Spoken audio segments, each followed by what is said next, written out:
and call to order the regular City Commission meeting at 6:30 on the 17th of March. If we could have a roll call, please.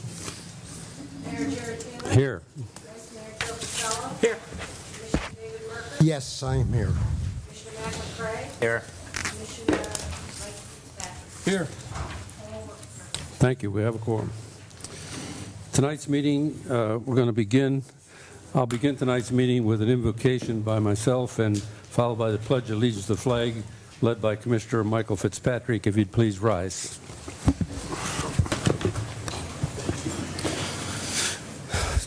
Today, throughout our country and in many other nations, people of Irish descent are celebrating St. Patrick's Day.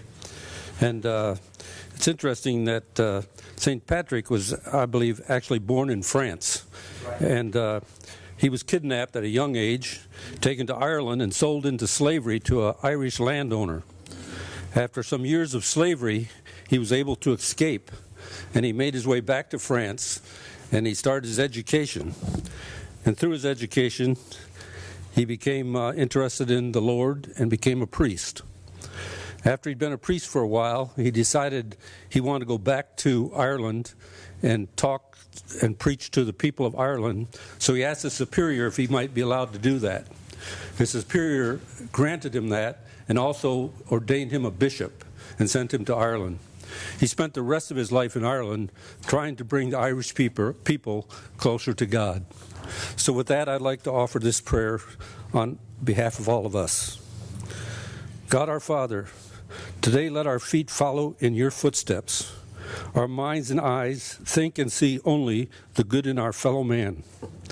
May our tongue speak only of love and not hatred, and our hands lend a helping hand to those in need.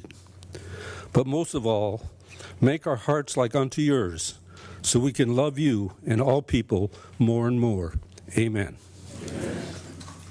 I pledge allegiance to the flag of the United States of America and to the republic for which it stands, one nation, under God, indivisible, with liberty and justice for all.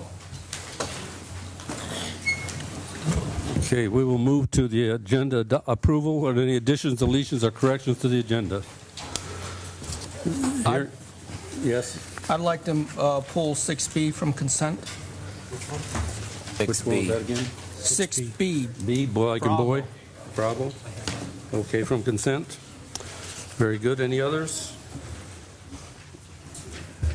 If not, is there a motion to approve the agenda as amended? Second. No motion is second. All in favor? Aye. All opposed? Show the motion unanimous. Next, we'll have informational items by members of the City Commission. Tonight, I'll start with Commissioner McCray. Thank you, Mr. Mayor. First of all, I'd like to do one disclosure, and that was that I spoke with Attorney Michael Weiner on the telephone.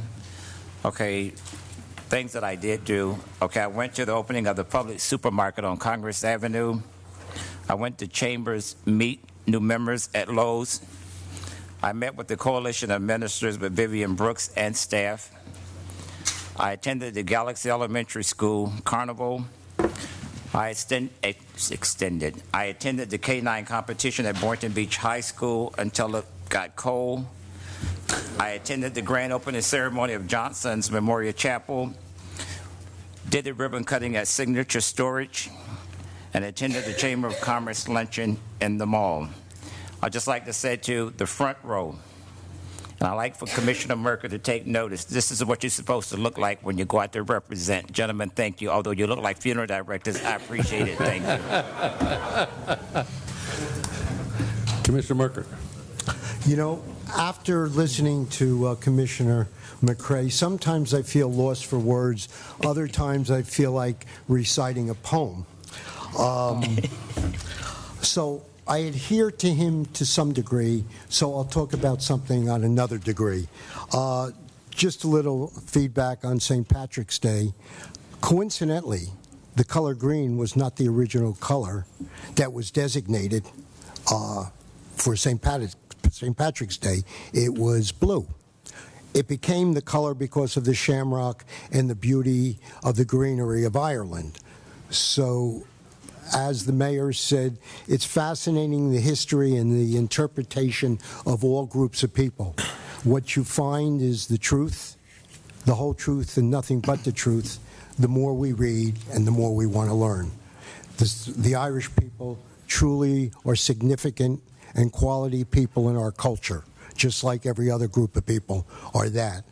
To learn about each group of people brings people together. And I thank the mayor for his background of it. I think it's important that we know, and that's all I have to say. Vice Mayor Cosello. Yes, thank you, Mr. Mayor. I also met with Attorney Michael Weiner, and I also was honored to be a guest at this Delray St. Patrick's Day Parade, and I mentioned that only because Boynton contingent down there was well represented. The Boynton Fire Department, Chief Ronnie's Pumper was there. It was the star of the show, our antique fire truck. And Chief, you're looking like you lost a little weight, but it's probably the haircut that makes that happen. And Chief, you do this every year for a good cause. I believe it's cancer, is it? And Chief gets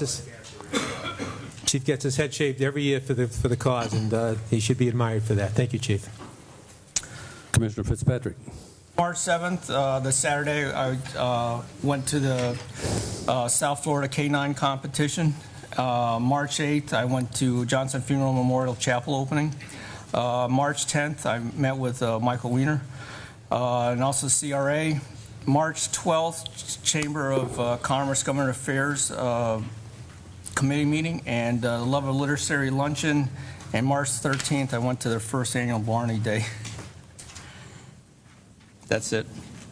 Okay, I also attended the K-9 demonstration, and I'm very proud of our officers and our K-9 units, and what they showed themselves was really great, and they had a great turnout from all over the county, all the way down from Miami and up, so that was really good. Also went to the Literacy Luncheon, and we were recognized there again as being the city that won, got the most children to read during the countywide reading thing. Boynton came in first place again. That was great. I also met with Michael Weiner on a client he has about medical facilities, and I believe that's coming up later tonight. And I also attended the Irish Bash I think it was Friday night, and pretty nice turnout there for the Irish Bash. Had good music, and a couple hundred people at least, I think, and more than that, even more than that. So I didn't count them. I just tried to look at the group, but it was very good. It had good music, so that went well. That's all I have. We'll go to... Mr. Mayor? Yes. Thank you. Before we go from there, since all of us are harping on the K-9, we had a chase that ended here in our great city of Boynton, and our own K-9 unit. And the officer was one of those that apprehended the fugitives, so we need to at least know that K-9s, they are super duper. I couldn't find out what they was doing when I was at Boynton High School, but now I know what you all do. Thank you. Well, since you brought it up, I wasn't going to say it, but our K-9, the one that apprehended that suspect, won the award for the hardest hitting dog that day. He did. He won the award with us. That was pretty neat. Okay, announcements and community and special events. I have a presentation, the Mayor's Award, representative of the Barrier-Free Park 5K Run Walk winning team. I'm going to come down there with Wally. Yes. Good evening, Mayor, Commissioners, ladies and gentlemen. Before we move on forward with our presentation this morning, I'd like to show a very short video about the event. So, Craig, if you can roll the video, we'll get moving. Love was clearly in the air for fitness this past Valentine's Day at the Barrier-Free 5K in Boynton Beach. Runners started warming up just after 7 a.m. and made their way over to the starting line. Everett Tennis Academy once again came out in full force this year in search of their second straight team race title.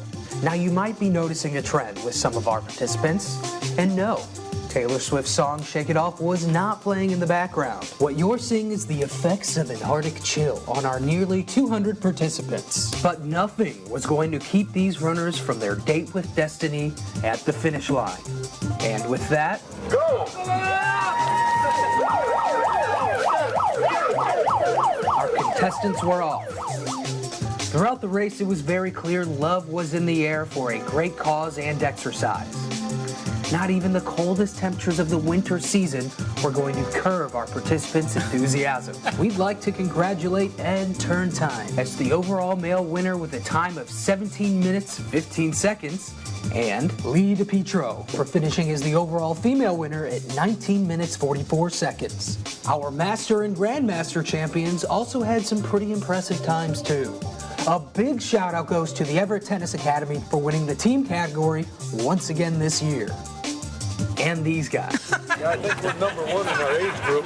Probably right. Together, participants raised almost $3,700 for Barrier Free Park, which will go towards new additions like the new Fit Zones, which was open to the public after the 5K. This new fitness zone has 17 new workout stations, with 5 stations designed exclusively for disabled patrons. And having easily accessible facilities like the Fit Zone can create a positive impact in the quality of life for anyone who chooses to use it. This barrier-free park is so important for integrating people with all abilities into the park systems, but this particular fitness zone is so important because it helps people with disabilities be able to exercise alongside their able-bodied counterparts. Obesity has a 58% higher incidence of people with disabilities.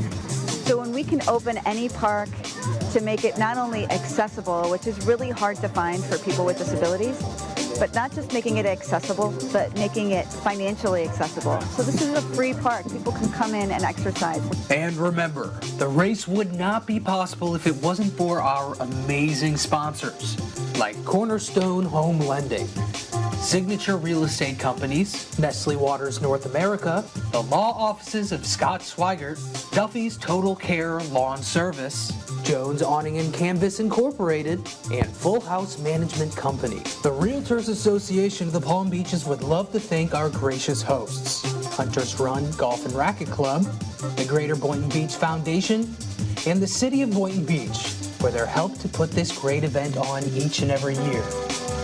If you would like to show some love yourself to Barrier Free Park, just text DONATE to 561-531-5678 or go to BoyntonFoundation.org.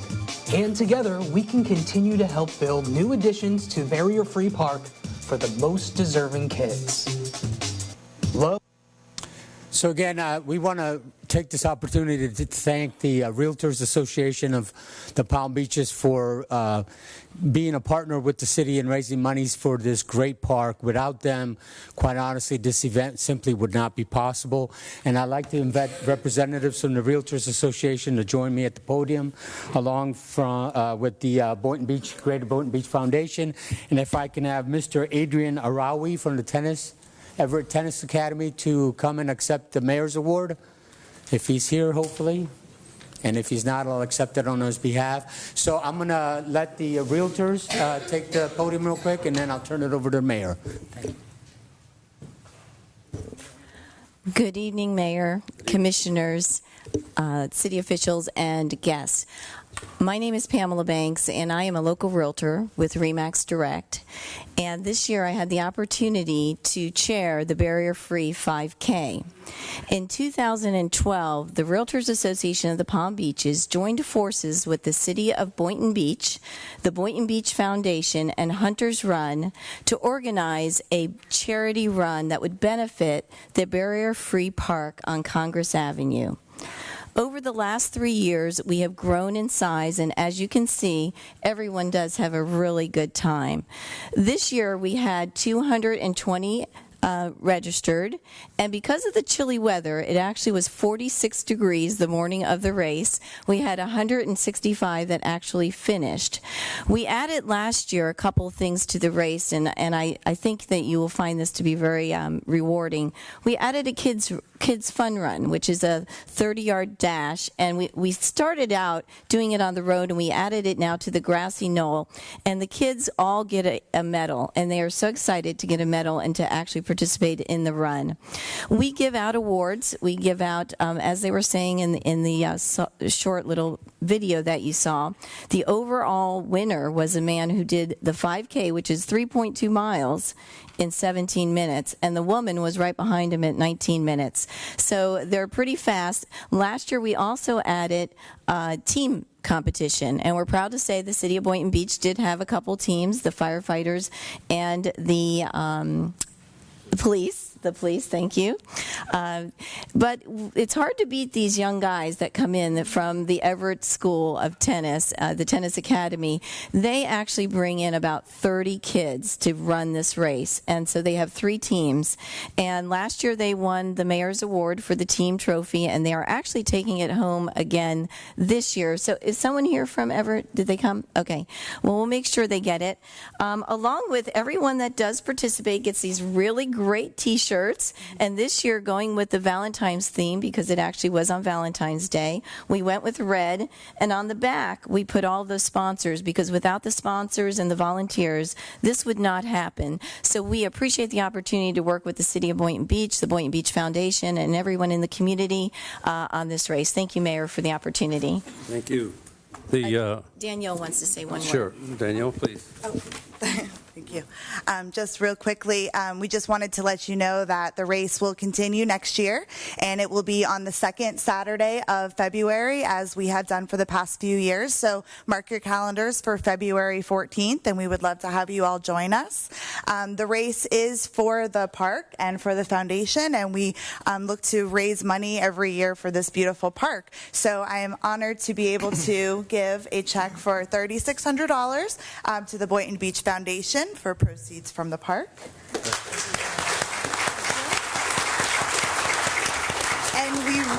And as Wally thanked us, we really could not put this race on without the city of Boynton Beach and the help of Wally. So Wally, we'd like to also present you a certificate for everything you have done for us.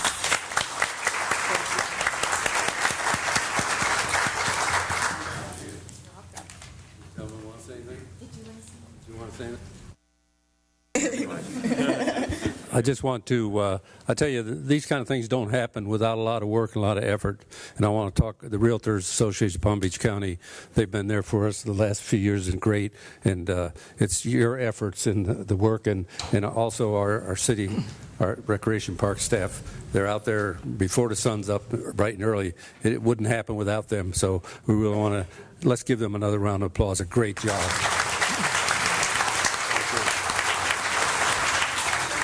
And if some of you might be wondering why in the scenes of the runners you didn't see me, the reason was when I hit the finish line, it was so dark the cameras couldn't pick me up. I'm going to jump to item C here because it's a proclamation. While I'm down here, I want to go ahead and do that right now. If there's anybody here to receive the proclamation for All People's Day, they would come forward. I don't know if there's a representative here, but you are. If not, I'll read it, and then we'll get it to the right people.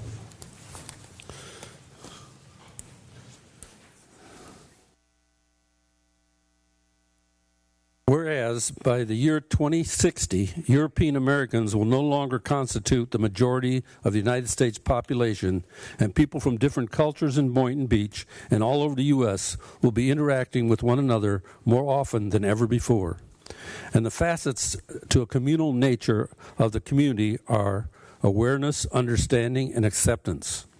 And whereas in 1973, Susan Berkowitz Schwartz, MPS ATR-BC, established All People's Day, a multicultural and issue-based holiday which is presently a 501c3 non-profit public charity that helps children, adults, and seniors see and embrace the beauty of their diversity through the arts and bring about awareness of the unique attributes in others, leading to a mutual respect. And whereas the theme of All People's Day is, quote, discovering our connections, end quote, because throughout the world and even in our own nation and schools, there have been tragic incidents against people who are different.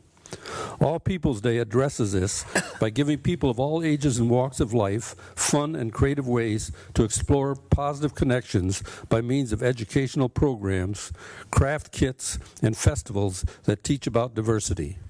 And whereas this year's 5th Florida Free Festival will be held on Saturday, March 21st at Pompey Park in Delray Beach. And whereas the City of Boynton Beach urges all citizens to appreciate the universal qualities of our core and the differences that help make us individuals. Now, therefore, I, Jerry Taylor, Mayor of the City of Boynton Beach, Florida, do hereby proclaim March 21st, 2015 as All People's Day. In witness whereof I have hereunto set my hand and caused the seal of the city of Boynton Beach, Florida to be affixed at Boynton Beach, Florida, the 17th day of March, 2015. And we'll make sure this gets to the appropriate people.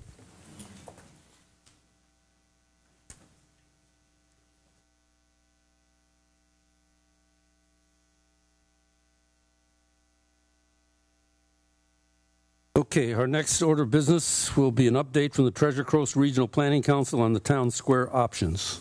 Good evening. Good evening, Mayor, Vice Mayor, and Commissioners. I'm going to present to you Marcella Camblor, who's been before you before, with an update of this plan that you requested. And we'd like to also perhaps get some direction of where you want to go after this presentation so that staff could start to move forward with some direction. Thank you. Thank you.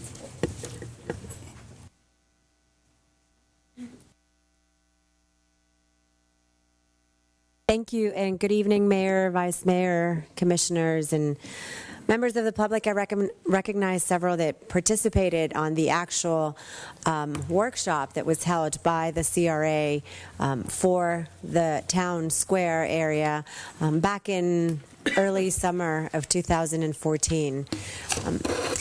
As the more than 100 residents got together around tables to plan for the future of this 4-block area in the heart of your city, they also focused quite a bit on the future. I mean, they expressed their concerns and hopes for the future of the old high school building. Now, this is not the first time that you all have discussed this building and the potential reuse or destiny, but it is the first time that certainly it has been looked at in a much larger context, not just in the context of the block where it sits, but again, as I said before, in the context of the 4 blocks that are, let me see, between, I don't know if this is a pointer, that have as boundaries Boynton Beach Boulevard to the north. You can see it in the dotted line in the red. Southwest 2nd Avenue to the south. Seacrest Boulevard to the west. And northeast 1st Street to the west. I'm sorry, I'm having a hard time reading from this distance. During that Saturday, we heard a lot of things from the residents and staff members and city members that participated.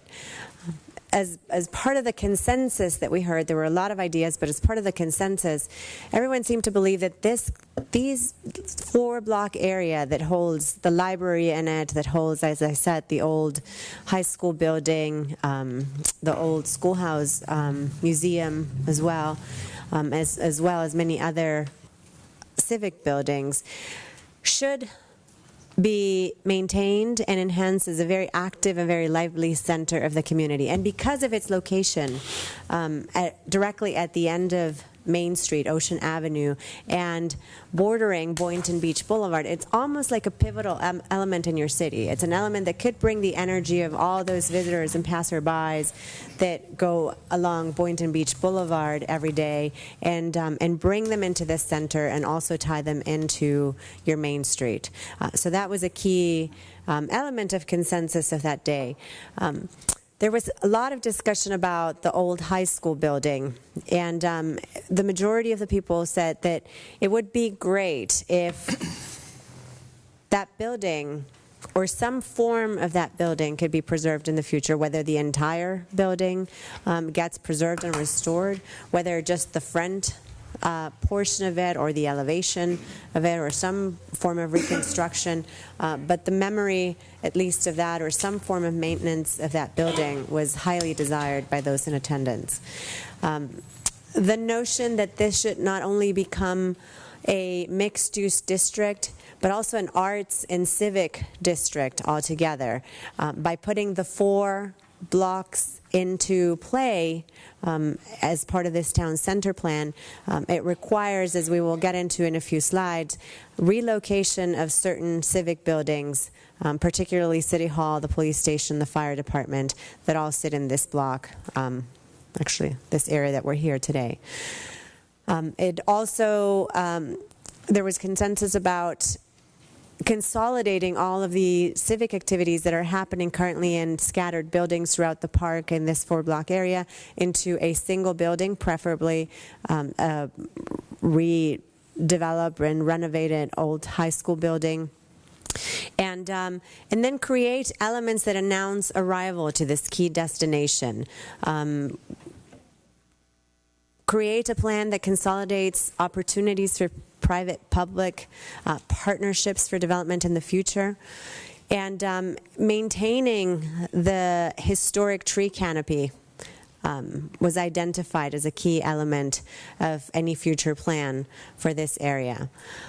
Improving visibility and access of certain elements. We joked that day half of our team had a hard time finding the location of the workshop because we couldn't find the library, and then when we found it, we couldn't find the entrance.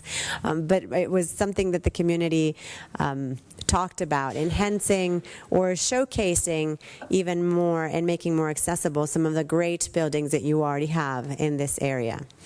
When we presented to you a few months ago, we came to you with 2 options. Option A, which assumed a complete restoration of the old high school, and option B, which assumed a partial restoration of the old high school. We heard from the CRA board that in order to compare, to do a fair comparison, you would also like to see a third option, option C, which eliminated and redeveloped completely the site where the old high school sits today. And so those are the 3 options that I will go over with you tonight. Option A, again, that fully restored old high school building, assumes that the civic and recreation elements that are in other buildings around the area today are all consolidated into the high school and expanded programs. That there is a new city hall built, not on this site, but on another site I'll show you in the plan right now, that the fire station number 1 gets relocated. It proposes mixed-use development on this block along Boynton Beach Boulevard. It proposes a new north-south lane between Boynton Beach Boulevard and Northeast 1st Avenue, again to attract that energy from Boynton Beach into this civic district, civic and arts district.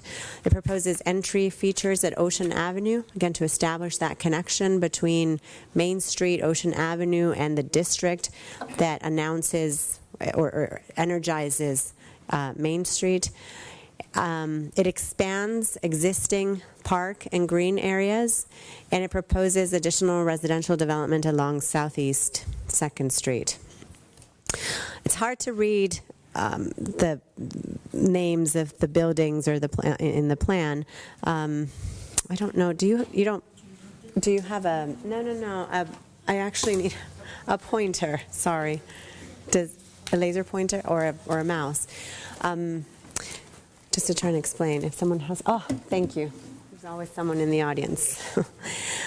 Boynton Beach Boulevard, as you can see for option A, is to the north. This is the old high school building right here, and the museum, schoolhouse museum is right here. This is the block where City Hall is today. We're all probably sitting right about here. The master plan, again, proposes in option A to create an entire block of mixed-use development with a street or lane that comes through, allowing traffic to come into this area, access a parking garage. This would probably be a public-private partnership that is surrounded by residential and mixed-use buildings. But the point of doing this is to create place. We had this discussion with you last time. Why not just put stores along Boynton Beach Boulevard and not bother in creating an additional place or an additional destination? And we talked about sort of how inhospitable Boynton Beach Boulevard is as it sits today. It's a very wide boulevard, and it just makes it very hard to create an environment that invites people to come and stay and spend time. So all of the options proposed creating that internally while visibly within this plan. Fire station number 1 is proposed to be moved to the corner of Seacrest and Northeast First. There's a very big historic tree with a big canopy at this point here in this park, and that's proposed to be enhanced to announce arrival and the entrance to Ocean Avenue. City Hall is proposed to be relocated directly north and adjacent to the library, just so that if you have some programmatic needs that can be combined, that possibility exists. The Kids Kingdom playground is expanding, and that parking lot is essentially all converted into park areas. The amphitheater is preserved. Another mixed-use building lines a new park area fronting the library, and the parking lot that is in front of the library just gets formalized so that if in the future you did need additional parking or this needed to be converted into structured parking, you could do that, but gets lined with residential uses, fronting residential uses of same scale and character. Key to this plan and all of the options, again, and it's consistent with other plans that you have had for this area in the past, is in some shape or form a vehicular connection that then becomes a pedestrian connection, so that coming from Boynton Beach Boulevard makes it very easy to just transition into this district and also into Ocean Avenue. Looking east along Ocean Avenue, Seacrest Boulevard is right here. The beach would be kind of over here. The redeveloped old high school building is to the left. Proposed new city hall attached to the library to the right. As you can see, entrance feature, tower features, a park announcing arrival to the special district and this great destination within the town. And looking at this same area from a different angle, sort of looking from the south, looking northwest at what would be the redeveloped old high school building, City Hall.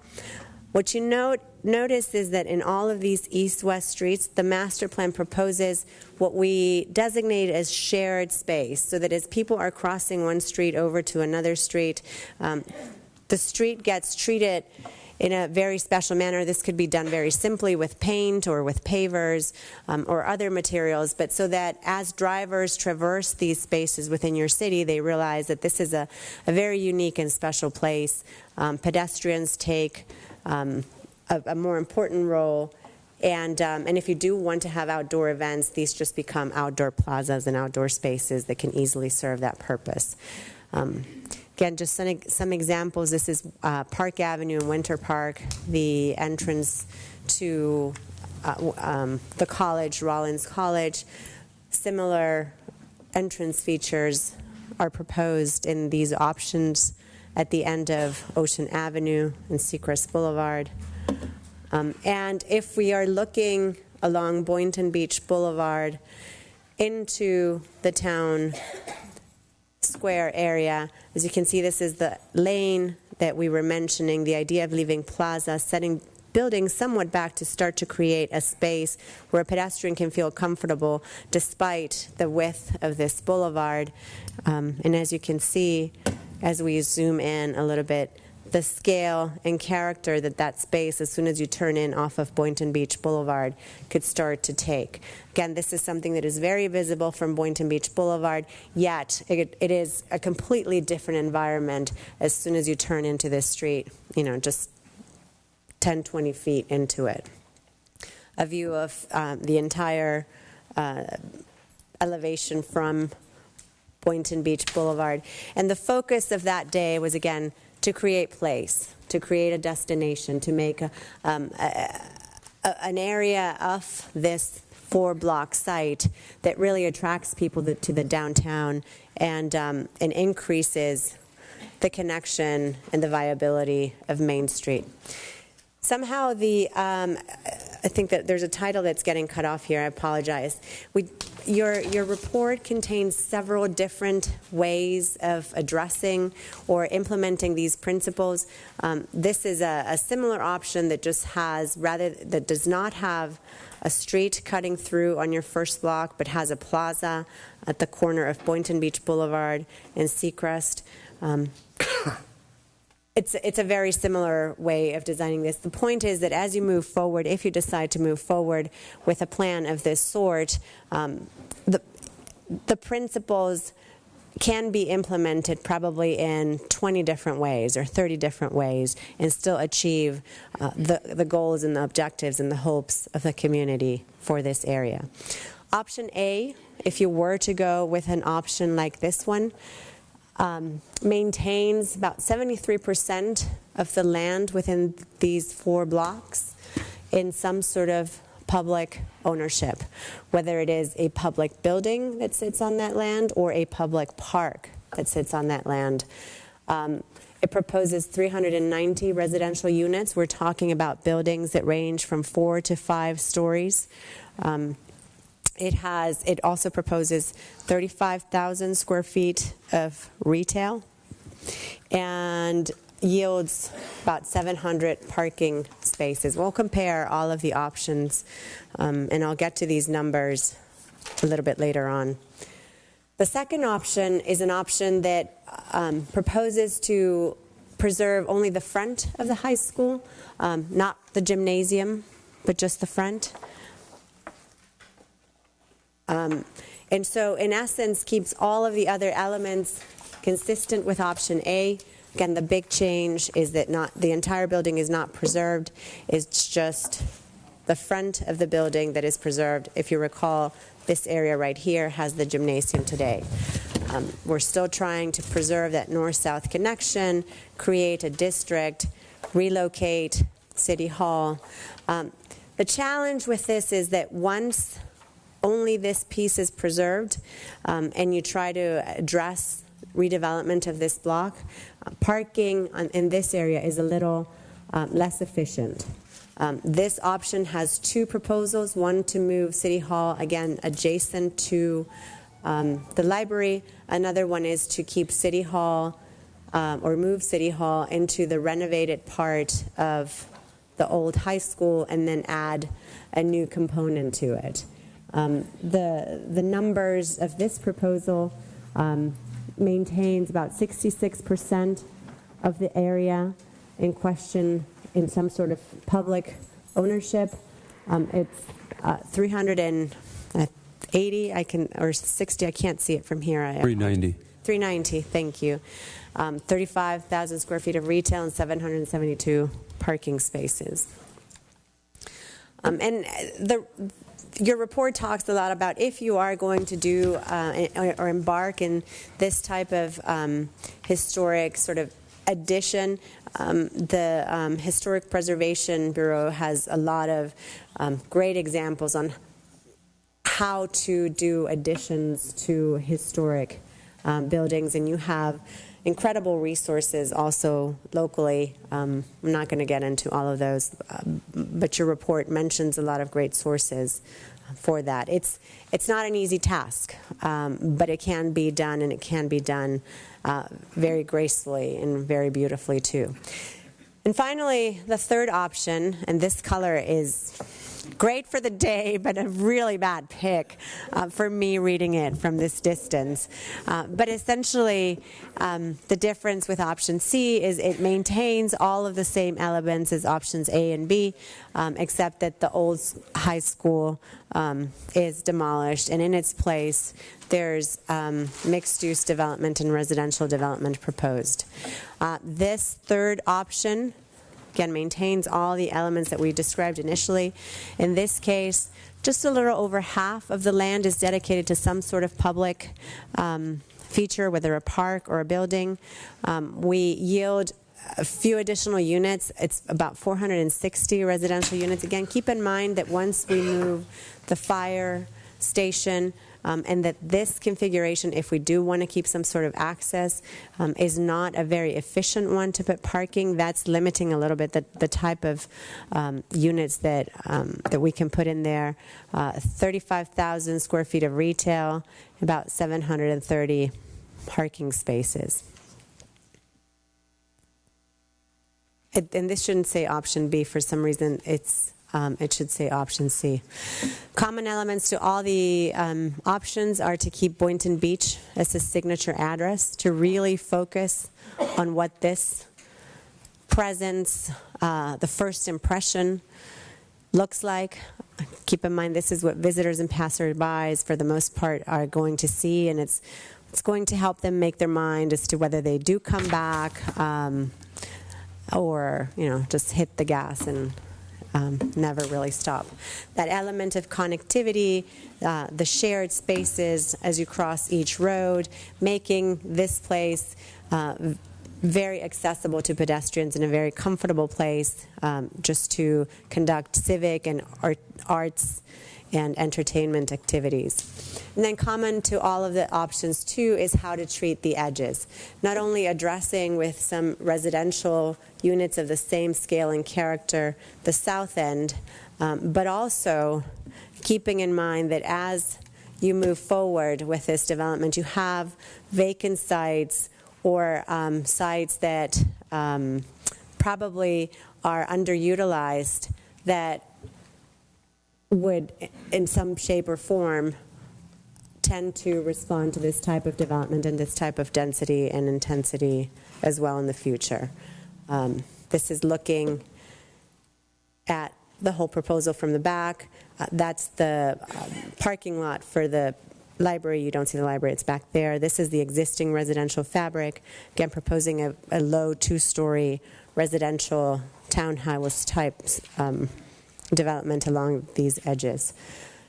And this is the last element that is common to all of them. On-street parking is key. If we are going to be bringing more people onto these sidewalks, more people onto these streets, parking on street will not only just make it more safe for pedestrians, but will also help yield more development on the site. And it's something that could be done right away. It's actually a very inexpensive project that could be done right away and would start to bring people into this area. And you could start to eliminate some of the parking lots that are currently occupying what could be park area, which my understanding is are used as parks on special events. So I tried to summarize what is in your report and included 4 pretty generic next steps. Your staff was asking about some direction for the future. And in all of these proposals, again, like I mentioned before, the principles are such that that you could modify the plan and still maintain the essence of it. We like to say the same block that holds a park holds Rockefeller Center. You could increase or decrease the density and intensity depending on what your ultimate goal is. But as a policy decision, it is the council's opinion that you have to decide as a board, as the leadership of the community, on an option. Do you want to preserve the old high school part of it, memory of it, in what degree, yes or no? And then once you make that that decision, a financial analysis needs to be done of these 3 options and decide, what your goals are, what exposure you're comfortable with, and you can adjust that development program to get you to the exposure that you're comfortable with. And at that point, essentially decide if as a community you are comfortable going out to some sort of RFP or RFQ to enter into a public-private partnership and move forward with these plans. So with that, I'm happy to address any questions or. Thank you for your presentation. Anybody have any questions at this time? We appreciate the input, and the question gives us a lot to think about, and sure will be on our agenda coming up on where what we'll want to do. Thank you. Thank you very much. Okay, our next will be... D. Pardon? D. Oh, I know. Oh. Announce the details of the recent Discovery Channel documentary on siege lock hydrants and to view the TV segment. Good evening. Colin Groff, Utility Director. Just wanted to introduce Mike Lowe, who's our Manager of Technical Services. You know, the city changed to a new hydrant about 2 years ago, and we had the opportunity of showing it to an international audience on Discovery Channel. So we wanted to come and show you. It's a pretty good little video. I think you'll enjoy it. It's rare that Public Works and utility guys get something on TV because most people think our stuff is really boring, even though they use it every day. So we're going to try to make it a little exciting for you. So Mike, go ahead and introduce them. Thank you. Hi there. Now, this video was actually shown on a very successful Canadian TV Discovery Channel show. It's called The Daily Planet. Clark Kent is not involved, but as part of their special event this week. And the show itself averages about 250,000 people, viewers every time, with a high proportion in the 18 to 49 and 25 to 54 age groups. This is important because this video, as we put it together, was intended to demonstrate a good part of Boynton, a nice side of Boynton. So those groups seeing it means that they may be incented to come here. The program this program, Daily Planet, is also viewed extensively on demand and through the web. So it's expected that it will also be shown in the United States. So with that, we'll show you us at work.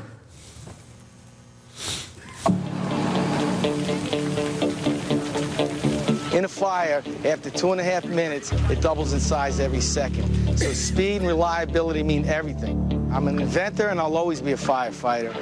I learned real early in my career the value of the fire hydrant in the fire department. George Sigalakis is on a mission to make this iron relic a thing of the past. When this hydrant was first created, we had horses pulling our steam-operated pumps, and we went to Model T pumpers. That was the big advance. Now we have trucks that cost hundreds of thousands of dollars, can put out 1,500 gallons per minute for an average truck. The weak link became how we access our water system. Where I come from in New York City, everything's missing.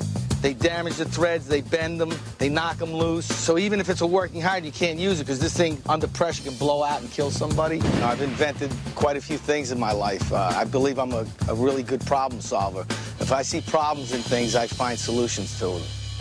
That is how the Spartan was born. There's been very little change in the last 50 to 100 years in the fire hydrant technology. Its time has come to make a change into the 21st century. Today, George and the Boynton Beach Fire Department are giving the curb a facelift. We are one of the first communities to adopt this new hydrant. So I feel that it's a fairly significant change, and we're on the forefront of helping that happen. The old hydrants are made out of simple steel and iron.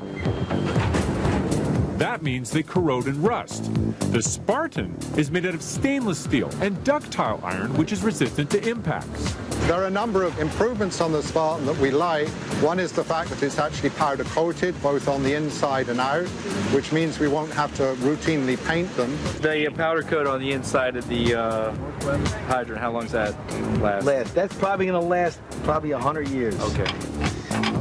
If you look at the hydrant design, the way the throat opens up and inside here, there's a tremendous amount of volume. It creates more volume, more velocity. We created a tri-arm valve for stability. So what this does, when you open this hydrant, it's very smooth operating. You'll feel the current of the water, but you're not going to feel the shaking. This reduces the shock waves that can burst pipes. The Spartan's design also stops would-be water thieves. This hydrant has got a unique locking mechanism so that people can't tamper with it or even just steal water, which is another of the issues that we have to contend with all the time. Right now, if I came up to this hydrant without this cutting, I'm not going to be able to open this. I'm not going to know why, but it's never going to open. This is a hidden locking mechanism that people don't realize is even there. So when the cap is on and they had a wrench, they could never open that. But right now it's deloaded because when I took the cap off, it came off. And I'm going to demonstrate that. What I'm going to do is I'm going to put back the cap on here. And what that's going to do is going to load that spring. Now when I put this on, you see how it clicks? It closes, but you can't open it now. Tough to break into, but super easy to access if you're a firefighter. First, if you'll notice the cap here, it's got a bevel, so even in the dark, this will self-guide itself in. I just simply crack the wrench, spin it off, and I have accessibility to the fire hydrant. I put the wrench on and I can open the water. And then you have this highly resilient acetyl polymer that we use that repels the rocks, spits them out, yet it seals the water from going in and out. That's why you're not going to have a leaking and frozen hydrant in some areas. You got to go this way now. Now that we've finished installing the hydrant, we'll bring in the fire truck and test it out and see that everything's working normally.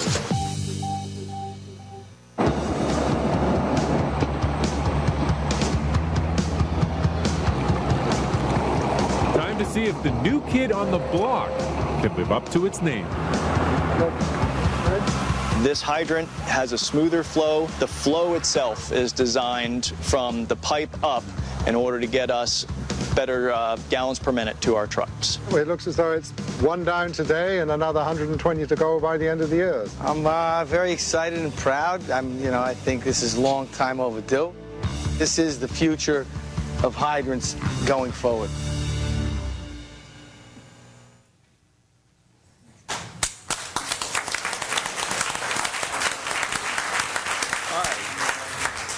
So, see, utility stuff isn't always boring. We do a few things. Actually, that's really impressive. At Boynton Beach on national TV, and like I said, I think it was up in Canada and all, that for our city to come up with this, that, and be on the cutting edge, we couldn't be more proud. Yep. Great work, guys. Thank you. Well, I have a couple quick questions. Ask away. What these new hydrants versus the old hydrants cost-wise? They're about 20% more, but with a 100-year life compared to about a 20-year life, there's no comparison on total life costs. It's a I much was a cheaper firefighter for 33 years. I took a lot of the old. I'm glad I got out when I did because that looks very complicated. Is it easier or is it a quicker operation to open? The firefighters tell us it's easier. It's easier. Because it's one little crack and then spin the other one open and you're in and you're connected.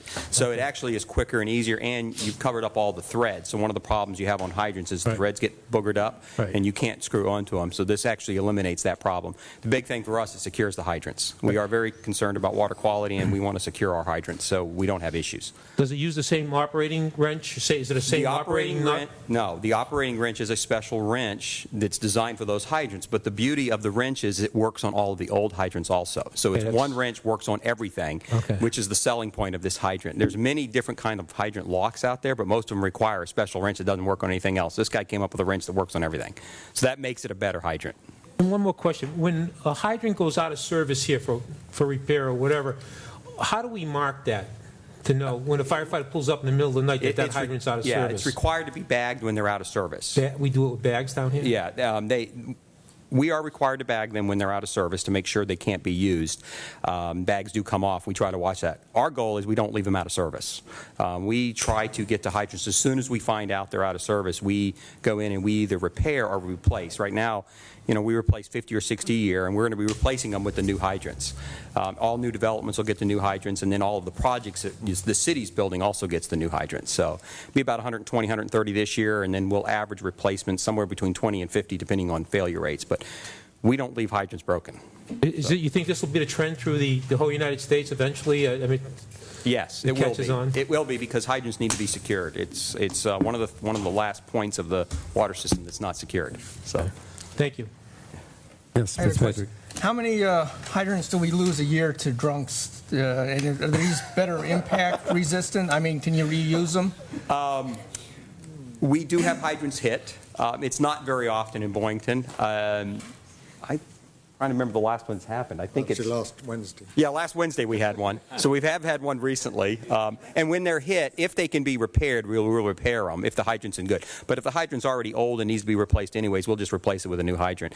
We do go to the insurance companies, though, and have the insurance companies reimburse the city for that. So How does this stop water hammer? I didn't quite follow that. it's the way the valve and the throat of the hydrant is designed. It's designed so there's no constrictions in the entire piping system coming out of the hydrant. That's really what prevents it. And then the way it opens smoother than a normal hydrant, the way the valve's set up with the seat.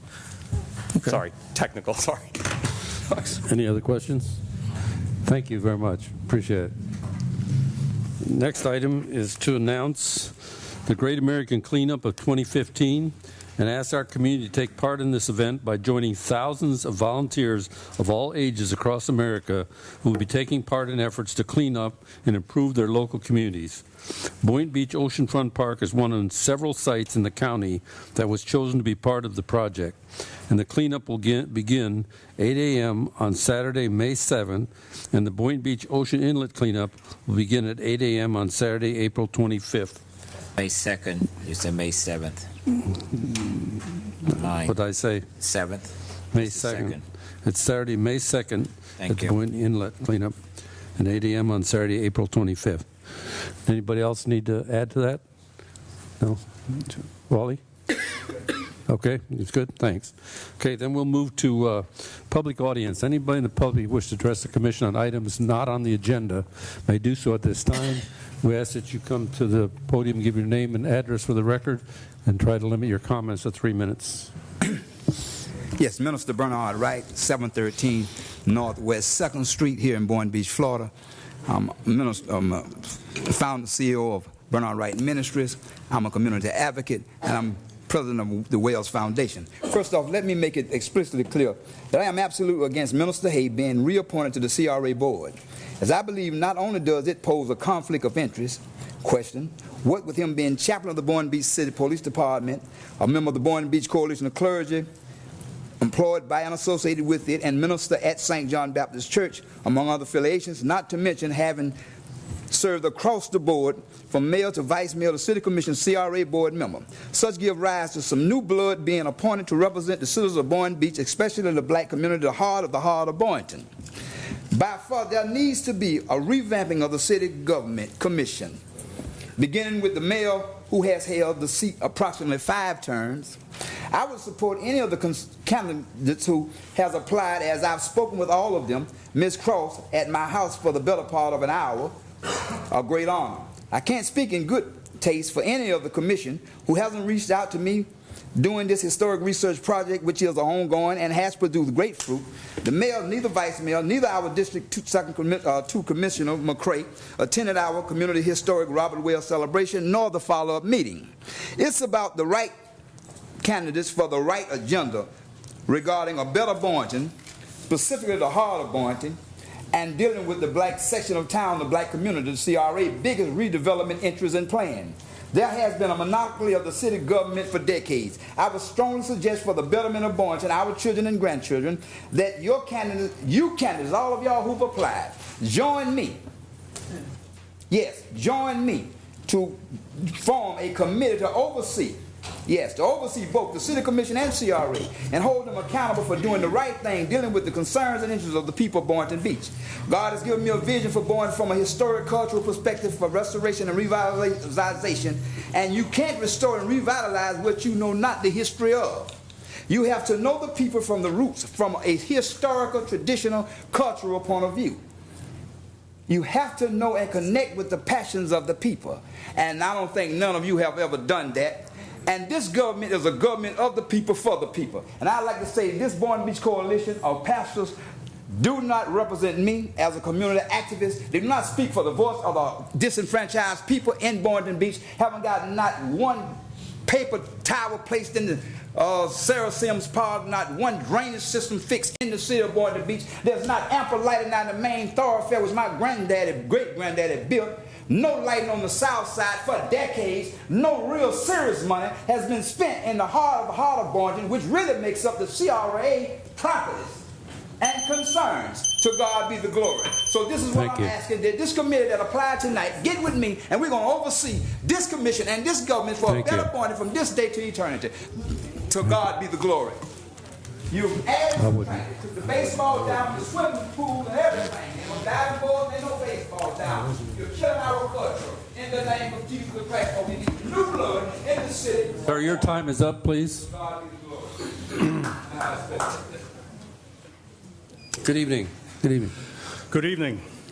My name is Paul Martin at 3540 South Ocean Boulevard. First of all, I want to say hello to the mayor, the vice chairman, your commissioners, and thank you for being here tonight. And of course, wish you happy St. Patty's Day. I've shared one of my chains with you. I'm a member of the League of Cities of Palm Beach County.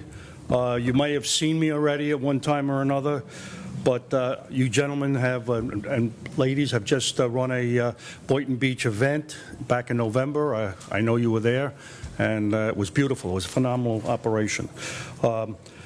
What I have emailed all of you back on March 3rd, it was only a couple of weeks ago, and essentially it's this. I represent a company called Future Energy Solutions.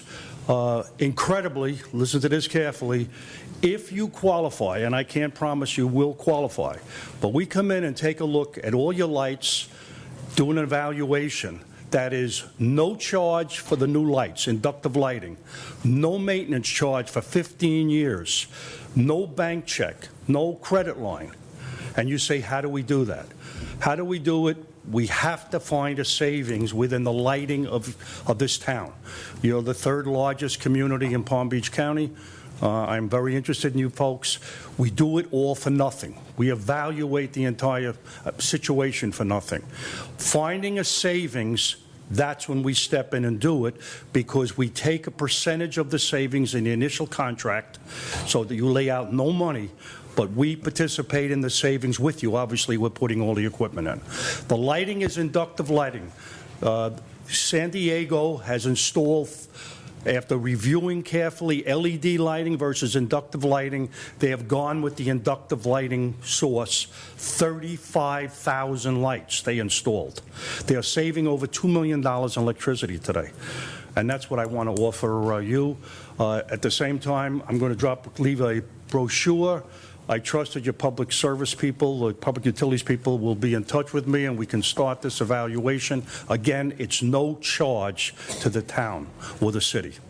Are there any questions? Or My suggestion would be that you submit your proposal through the city manager's office, and they will bring it to the commission to decide which way to go. I'm going to leave. I've already That's discussed. fine. You can leave the that with the clerk. brochure and go from there. Thank you very much. Yeah. The only thing, excuse me for being somewhat out of order, but I just want to say something, that what the city does as far as changing or replacing someone in a different area is the choice. I found it extremely distasteful and disrespectful for addressing our former mayor, our former city commissioner Woodrow Hay, the way one of the speakers just did it. I know Mayor Hay a little, and I know one thing, forgetting if you're for him or against him. He puts his heart and soul into what he does. His decision-making is on his own merits. We either agree or disagree, but we're not here to be disrespectful to anybody. Good evening, sir. Good evening. Thank you for the opportunity to speak this evening. My name is Harry Woodworth. I live at 685 Northeast 15th Place in Boynton Beach. I'm the president of Inca. Before I give my usual progress update on Federal Highway, which we've been listening to, just want to thank the CRA for that Irish festival last Friday. Had a great time there, and it was a long time since I've seen that many people walking around in East Ocean, so a lot of fun, hopefully a sign of things to come. Anyhow, I think most of you have been up Federal Highway recently. If you haven't, you've missed a lot of dust and cones, and this morning 3 different crews fixing the sidewalk. DOT will be out of there by the end of the week. All the sidewalk repair they're going to do will be finished. I couldn't believe how many cones and fresh cement there was up there. The FP&L guys say they'll be done with what they can do, because they only do their holes, by the end of the week also. And then we're all going to sit and wait for Comcast and AT&T to get the stuff off their poles. Just like to kind of say, I know the FP&L and DOT get a bit of a reputation sometimes, but those guys have been awesome to work with. I mean, they return calls, they give you status updates, they do what they say they're going to do. So I'd really like to give them a big hand in front of the commission. Not so much AT&T and Comcast. We're still waiting for Comcast and AT&T to get off those remaining poles. That's why you still see wooden poles leaning all over the place. Comcast managed to get 4 of them done. FP&L managed to find 3 they'd missed, so the net gain was 1 for the week. We're working on those guys. It's going to happen. Jeff's Livergood guys have been out there. They've pulled up some of the dead plants, which has kind of improved the way things really look for people passing through our town so they don't hit the gas. He's currently out for quotes on the maintenance stuff that's needed for the landscaping, for the paver bricks, which I don't think have been cleaned since they were installed 10 years ago. I think that's going to look really good. He's going to get those quotes. He's going to look for funding. I assume the people up here will help him with that. That street's going to look awesome with sidewalks that are safe and level. Almost forgot. I don't know who to thank, but whoever it is, thank you for taking those green garbage cans out in front of City Hall and putting something up there that doesn't look like Jed Clampett lives in the place.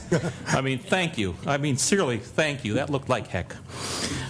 So we'll live with that till we get real bus stops.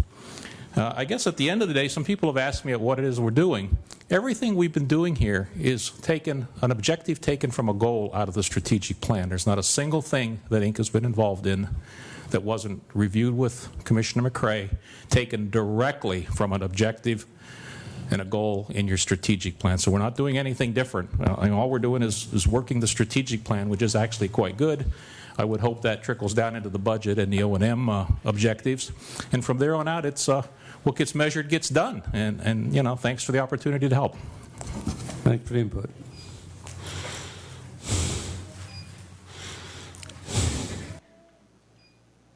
Lulu DeCamera, 836 East Drive. Good evening, Mayor Taylor and Commissioners. I appreciate and commend you and staff for all your efforts in acquiring a branding statement and poles and banners for downtown Marina area and part of Seacrest Boulevard. That creates such a positive image for our city, but I hope you don't stop there, because that is just a fraction of the city of Boynton Beach. I'm also secretary of Inlet Cove Association, INCA, and last year we worked with Code and Compliance, the Police Department, and Utilities Department to get some non-compliant issues resolved. And I want to thank Diane Springer, Suzanne Gitto, and Jeff Livergood for working with us on those issues. In my opinion, it would be better if the city had enough code officers driving throughout the neighborhoods, citywide, not just ICA, and citing owners for infractions of the code, ordinances, and laws, instead of the present system, which seems to operate on a complaint basis, because that has the potential of pitting a neighbor against a neighbor. You're always going to have those people who don't want to be involved and are apprehensive of reporting something due to hurt or hard feelings, the threat of repercussions, retaliation, etc. On another subject, I wondered if, and maybe you do, I don't know, I don't see it because I see trash in the medians.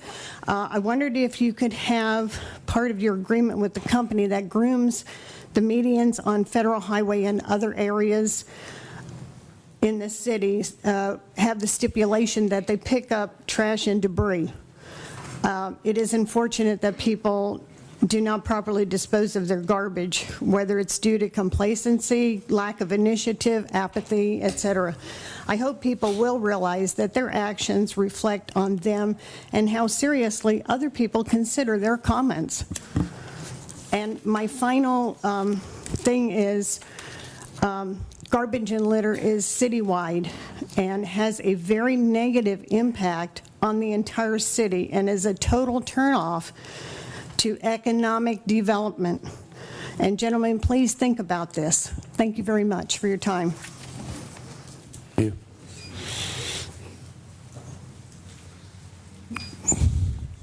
Good evening. Good evening. Rod Silverio, 10 Bel Air Drive, Boynton Beach. I want to talk to you about the short stretch of road on Old Boynton Road from Congress Avenue to the Canal Bridge. I don't know if you're aware, this is the unofficial quarter-mile drag strip of Boynton Beach. And I brought it up here tonight because I think it is now a matter of urgency and I need your help. There's been so many accidents on the intersection of Bel Air Drive, which is on the south side, and Renaissance Commons Boulevard on the north side of Old Point Road. And just recently, this past Sunday night, there was a horrendous accident there, and a little car hit an SUV and flipped it and rolled over. They had to cut the man out of the truck to get him out. And it is getting more serious. A few months ago, there was a minivan involved with the carload of children. The same thing, intersection, hit right there. But for an accident to happen at 11 o'clock at night on a Sunday with no traffic, it just brings in the attention that that stretch, it's so wide, it is a great temptation for many drivers to just speed. There's been a lot of speed traps by the police department. It helps, but when they're not there, the speeding and violations continue. Now, when this project was approved, Mayor Taylor, you know, when this project was approved, they approved the design and budgeted the traffic light for Bel Air, Renaissance Common, and Old Boynton Road. And I don't think we can wait any longer. We need to install this traffic light. And I'm saying it now because of the urgency, and also I know the developers are here. So with your help, please talk to them, bring this up front before someone is killed. Thank you. Thank you.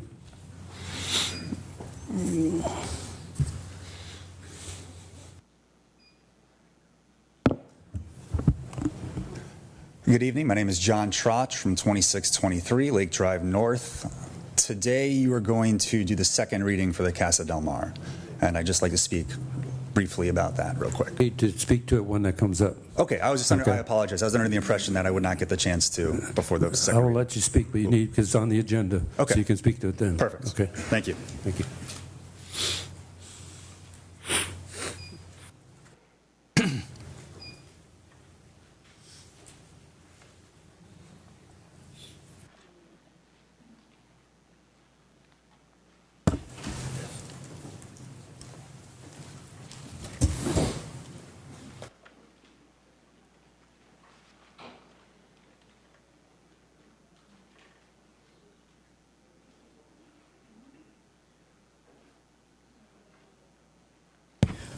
Good evening, Mr. Mayor, members of the dais. My name is Reverend Richard Dames. I'm the pastor of Hopewell Missionary Baptist Church, 7284 West Boynton Beach Boulevard. I'm also the president of the Boynton Beach Coalition of Clergy. At this time, I would like for all members of the clergy who are here tonight to please stand. All of the congregations who are here, all congregation members, please stand who support the Boynton Beach Coalition.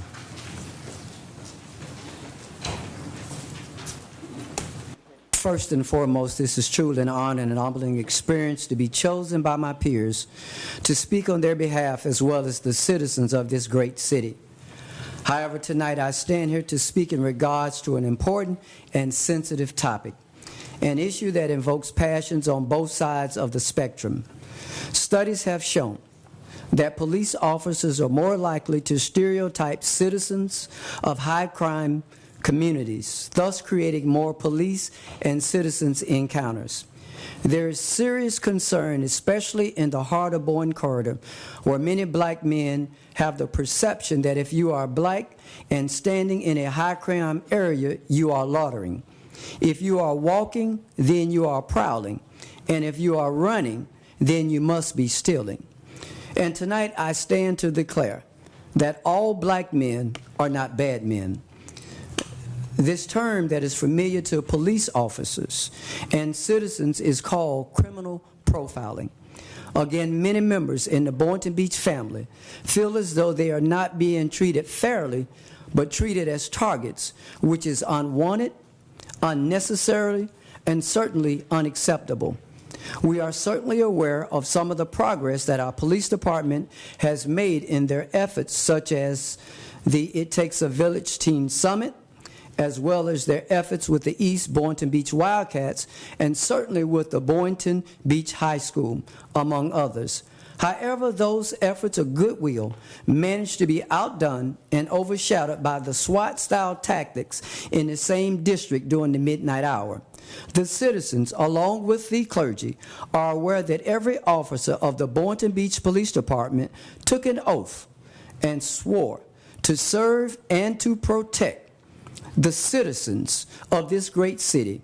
However, many of our citizens, especially in the heart of Boynton area, are under the impression that this check from the police department has been returned and stamped insufficient funds. The many pastors that are here tonight that make up the Boynton Beach Coalition of Clergy, along with their congregants, who are one people with one purpose and one faith, all speaking with one voice, have been and continue to pray to God in hopes that a feeling of fairness will come, not just for some people, but for all people, regardless of the color of their skin. We have some recommendations tonight that Dr. Tommy Brown will make. Thank you. Good evening, Mayor, City Commissioners. We are grateful for this privilege again. Our recommendation, based on some of the activities that has recently occurred, along with some other activities that have occurred last year, one of our recommendation is that we're asking that a committee who would report to the city manager and police chief in 90 days with the best practice recommendation to reduce crime, boost community trust in the police, and not only in District 2, but in all districts in Boynton Beach. Not a committee whose recommendation will be ignored, but whose recommendation will be given serious consideration. Number 2, we're asking that there be implement an aggressive plan to hire police officers that will reflect the community. They will be sworn to protect and serve. Additional training for local law enforcement officers on engaging with diverse public and equipping them with body cameras. Third, implementing community policies, initiatives with the hope to gaining the trust of residents. Officers themselves may also come away with a better view of the community and the members that they are sworn to serve. And we are asking this, and that it be given prompt attention to. And also, for the record, I am also personally endorsing Reverend Woodrow Hay as to be reappointed to the CRA board. Thank you.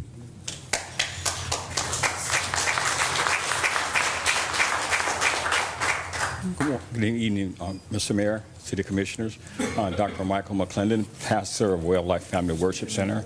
You got to speak to the mic. Dr. Michael McClendon, pastor of Wildlife Family Worship Center, native of Boynton Beach and current residents. Also, after reviewing attendance audience to the mother of Mr. Byron Harris, the Boynton Beach Coalition of Clergy is interested in obtaining DATMA derived from the high-speed chase and arrest conduct by the City of Boynton Beach Police Department under the supervision of Officer Jeffrey Cash, Chief of Police, in August of 2014. We have thoroughly reviewed the information reported by the Palm Beach Post and other media outlets and several sources where information collected were accessible and a matter of public record. We would like to receive and request the DATMA before commencing in previous and current cries of excess force, violence, and inhumane primitive abuse by the City of Boynton Beach Police Department. Additionally, there is a cause of concern when the City of Boynton Beach Police Chief publicly endorsed excessive use of force, violation of state ordinance, and acute violence by bearing in an ongoing investigation. How can any citizens feel safe or maintain beliefs that the City of Boynton Beach Police Department will protect and serve without neglecting fair and just execution of services? In the interest of the citizens we serve, the Boynton Beach Coalition of Clergy requests the department policies in a number of areas, and in any new area of research being developed that can curb our parishioners and fellow citizens' inability to trust current administrations of public service. We are also interested in learning more about training the City of Boynton Beach Police Department has conducted or participated in regarding cultural sensitivity, public disclosure, honesty, integrity, and other issues that have captured the attention of the Federal Bureau of Investigations. Attached is a detailed list of data we are requesting. If necessary, we can have the information picked up as we aspire to maintain the integrity of all parties. We request that all responses be made in writing. Thank you for your consideration, and we look forward to hearing from you soon. Thank you. Pastor Kenneth B. Jones, Boynton Beach Church of God. Good afternoon, Mayor, Vice Mayor, Commissioners. The Boynton Beach Coalition of Clergies expresses the need to examine the following data: a copy of the original video of BSO Aviation Unit, also dash cam videos. Data videos was original that were received by the Boynton Beach Police Department, name of all the officers involved, the watch commander of recording and all supervisors informed, a copy of dispatch communication from the incident 1 hour and 1 hour after the incident, a copy of training manuals on the use of excessive force, a copy of most recent training of excessive force, training of those officers that were involved, a copy of diverse training data and how it is enforced, a copy of officers' report of the incident that is in question, department policies on use of excessive force. Also, why was the FDLE not included in this primary incident? Policies of department failure to report accurate information on the incident, policies requiring clear and correct details reports by police department. Why was the incident versus another Boynton Beach police officer's using of excessive force on a minor, disseminating in the same format outside media source, film both incident as the police department excluded to inform those in the community that they were sworn to protect and serve. We want to know, is there still an agenda that foster racism and underforce from years, still focus on from years of abuse and police violence from the past administration and the current administration? Please, we ask to produce a speedy response time for obtaining this data. We consider a period of no more than 7 business days to obtain this.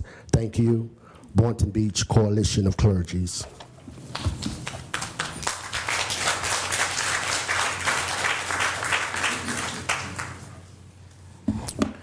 Good evening, Mr. Mayor. My name is Reverend Nathaniel Robinson III. I'm the pastor of Greater St. Paul African Methodist Episcopal Church, located on 315 Martin Luther King Jr. Boulevard. Frank Hubert once quipped, "I must not fear, for fear is a mind killer. Fear is the little death that brings total obliteration." Saddened to report to you today that the people that we serve live in fear. In the wake of Tamir Rice, Michael Brown, Eric Gardner, and countless others, the people that we serve are afraid. The situations that perpetuate fear start from the top down. In a press conference on February 24th, our current chief stated that the process of determining whether or not officers' actions are justified lies clearly in distinguishing what he knows, what he can prove, and what he believes. And so following that format, we know that in the press conference on February 24th, the chief made the following declarations. The driver of the car that struck Officer Williams is Byron Harris. He also declared that the officers on the scene faced extreme resistance. We know that. We can prove, based on information that has become public record, that this statement is an absolute untruth. That after 6 months of investigation, the state has issued no such charges against Mr. Harris that remotely reflect these public declarations, nor has he been charged with resisting arrest. We believe this false declaration is an attempt to mislead citizens, cover up the truth, and an attempt to justify the violation of the state of Florida pursuit policy, as well as the brutal use of force. When false declarations are made, integrity is questionable. We know that 2 of the people in the car were African Americans, that the third person and the owner of the vehicle was a white American. We can prove that both African Americans were arrested, charged, and are currently behind bars. We can also prove that the white American was not charged, is not behind bars, and was granted clemency, even though that individual is a convicted felon and was on probation. We believe that this is not an unusual practice for the Boynton Beach Police and that the citizens of different races are treated differently. We also believe the words of the Apostle Paul that he shared with Timothy, that God has not given the spirit of fear. And so if fear is not given by God, whatever perpetuates fears comes from somewhere else. If it's not from God, it can only be bad. Fear will only make things worse. In the press conference, the chief stated, officers were afraid, a word derived from fear, and that affected the way they responded. Well, I want to share with you that if I'm afraid and my people in my community are afraid, then it affects our responses as well. Thank you.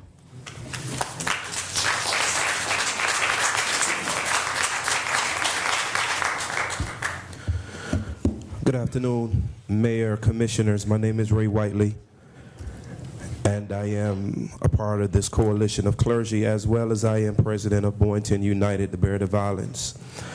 Retired Lieutenant General who served as the 33rd Commanding General of the U.S. First Army at Fort Gillem, Georgia, said, remember this, you've got to take care of your people, but don't forget to also take care of your sheepdogs. We must make it clear that we remember and appreciate the sheepdog that lay their lives down on the line to protect the sheep from the wolf daily. We pray continually for your safety. We pray for peace of minds for your wives and children while you are at work. But when the sheepdog, regardless of rank, becomes the wolf, we must act, and act swiftly. If we delay in confronting the problem in the flock, the entire flock will be lost. We would also like to point out, and please forgive me if I sound condescending, but this must be mentioned publicly. Every African American male that's out after sundown is selling drugs and have intentions of breaking the law. Most are honest, law-abiding citizens like yourselves. Some are even on their way from their house of worship. There are incidents, and I use the word S, of pastors being stopped, forced out of their cars, and illegally searched on their way from church. Stop not for breaking the law, but for being in the wrong place at the wrong time. The word that justifies such an action is called criminal profiling. My question is, and it is rhetorical, is it a crime to drive in the heart of Boynton after 10 p.m. in a nice car? Here in the stores of the residents in the heart of Boynton, young and old, male and female, black and white, reading the articles, seeing the video by the sheriff department, hearing the press conference by our chief, sounds like an old pirate story. It sounds like a story where it ends with total chaos. But I am optimistic, and I have faith in God that we can come together and write a different ending. Thank you.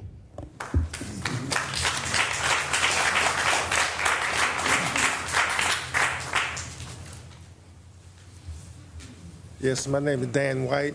I live at 524 North 2nd Street. I'm not a clergy.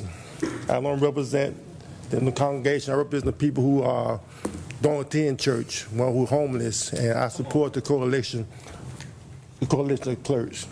Thank you. My name is Peter McCurdy. I worship at Greater St. Paul Church here in Boynton. The address 315 Martin Luther King Boulevard.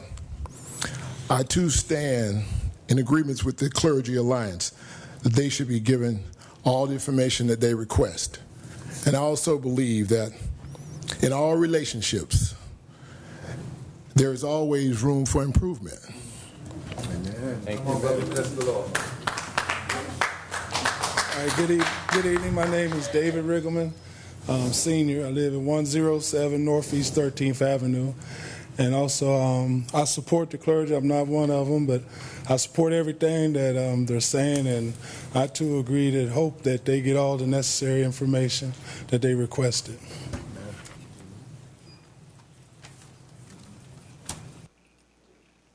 Good afternoon, everyone.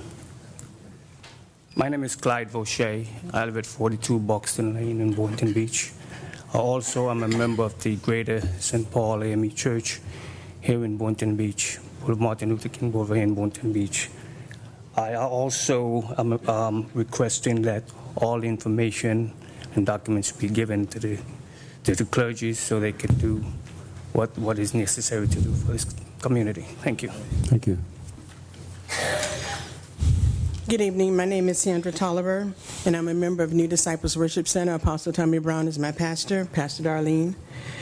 I am also in agreement with the Boynton Beach Coalition of Clergy with the request that they're asking that it be granted unto them so that the changes can be made for our city. Amen. Good evening. My name is June Lewis from New Disciples Worship Center, and I am in agreement with the coalition in their remarks, and I would like to see changes for our city. Good afternoon, Mayor Taylor, commissioners, and the clergy. My name is Diane Lester, and I'm a part of New Disciples Worship Center, and I too support the clergy, and I also support the appointment of Roger Hay. Amen.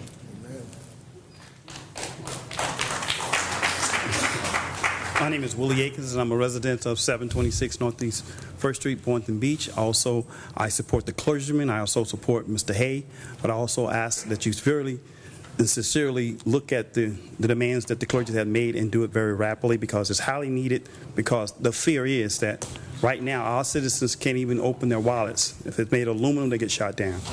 So we're saying, please, help us and the clergymen, and I support them wholeheartedly, 120%. Thank you.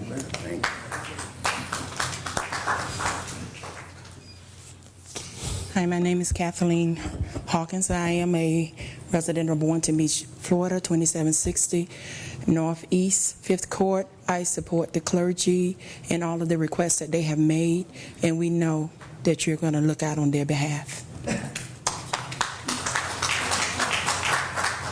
Good evening, Mayor, Vice Mayor, and Commissioners. My name is Jeffrey Dowdell, and I am a citizen of Boynton Beach, born and raised, and I support the clergy in everything that they do.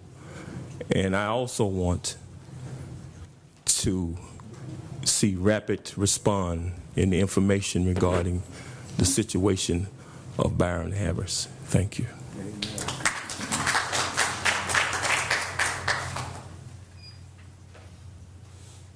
Good afternoon, Mayor, Vice Mayor, and all commissioners, and the people in the audience. My name is Cheryl Grimes. I'm a member of New Disciples Worship Center. I, too, am in agreement with the Boynton Beach Clergy Coalition and everything that they've requested. It's time for a change. Thank you. Good evening. My name is Virginia Lightbourne. I worship at Greater St. Paul African Methodist Church. I too is in agreement with these men of God. We pray that you would please hear them out, please. Do what is best for us. Thank you.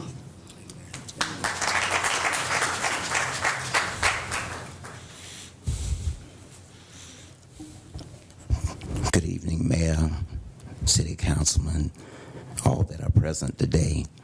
In summary, to conclude, we look to our president, who once was quoted as saying, when any part of the American family does not feel like it is being treated fairly, that is a problem for all of us. It is not just a problem for some. Noted psychologist in 1943 by the name of Abraham Maslow writes The Hierarchy of Needs. In it, Mr. Maslow points to humanity's need to have this feeling of belonging, to be a part of humanity. He then points and lifts from this point, this place where all humanity must not just think they are safe, but they must know that they are safe. Humanity can never elevate to its arc at the pinnacle of life without dealing with some basic issues. We today come to stand to say that it does not, according to Maslow, affect just one. It affects all of humanity and all of society.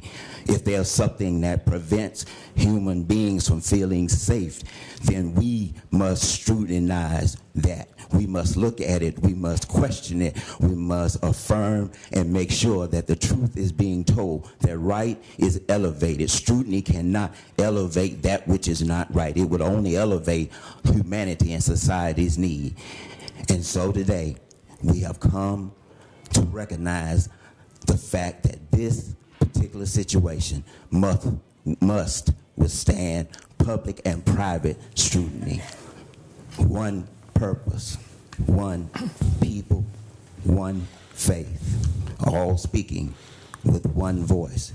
Boynton Beach Coalition of Clergy, Reverend Keith S. Moore, 3185 East Atlantic Drive. Be blessed.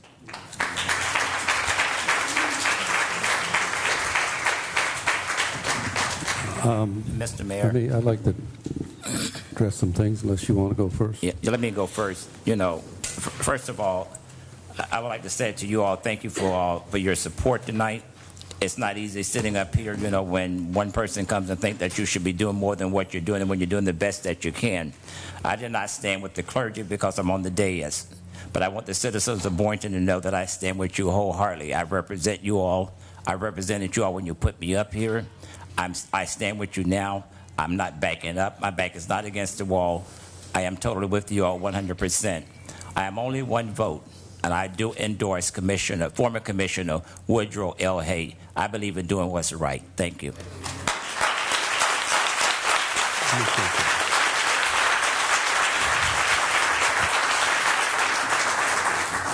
I just want to say that, first of all, I want to thank you all for taking this manner to bring these problems to this commission, to come up here peacefully as a coalition and give us your concerns. That's really important. That's a whole lot better than people running up and screaming in the streets. That doesn't solve a problem. But if there's problems there, they have to be dealt with, okay? And what I'm hearing tonight is there are problems that need to be addressed, okay? One thing that jumped out at me was the term excessive force. I do not believe or condone in excessive force. A police department should only use necessary force if they have to. If there's a situation that requires some necessary force, that's part of their job. But never is excessive force. That word, why would you be excessive? You only need to use what you need to do to control the situation. So that's a problem. If that's a word that went out there, we need to find out why that was. There was a particular incident that was mentioned that people want information about. If it's public information, there's no reason you shouldn't have it. You should get all the information. That's why it's called public information. You're the public, and you should get that information. And I want to know if you're not getting it, I want to know why. So we're going to make sure you get the information that's public, okay?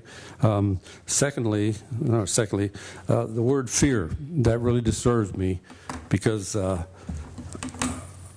don't ever want to be afraid. I don't want to walk around in my city and be afraid, and I don't want any one of you to have to walk around and be afraid. That's no way to live, okay? Well, that's not the way we're going to be in Boynton Beach. We're going to walk these streets and not be afraid. The police officers are there to protect the good people from the bad people. And there are bad people among us. That's just normal. We know that. But they have to be discerning and know how to deal with that. And you can't use a broad brush and just go after everybody and assume people are bad if there's not a reason. Racism, completely unacceptable. We cannot have racism. I do not believe in racism. I believe we're all created equal. We all have a soul. All our souls are the same color. There is no color to our souls. They're all see-through. We're all the same. I'm not finished.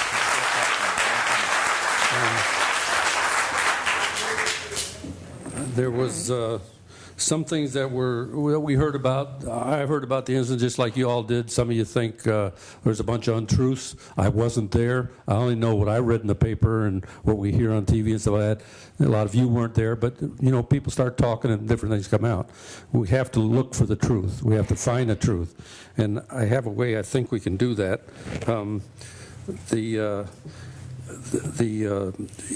I love this tonight. We're having dialogue, but we're at a city commission meeting, and you get 3 minutes to make your point, and that's not always enough. We need to really talk these things out, and I want to tell you that what we need is a town hall meeting that focuses just on these concerns I've heard here tonight. I want to bring the police chief and myself and hopefully the commissioner want and have a town hall meeting, and wherever you want to have it, we'll come to your community so more of your residents can be there.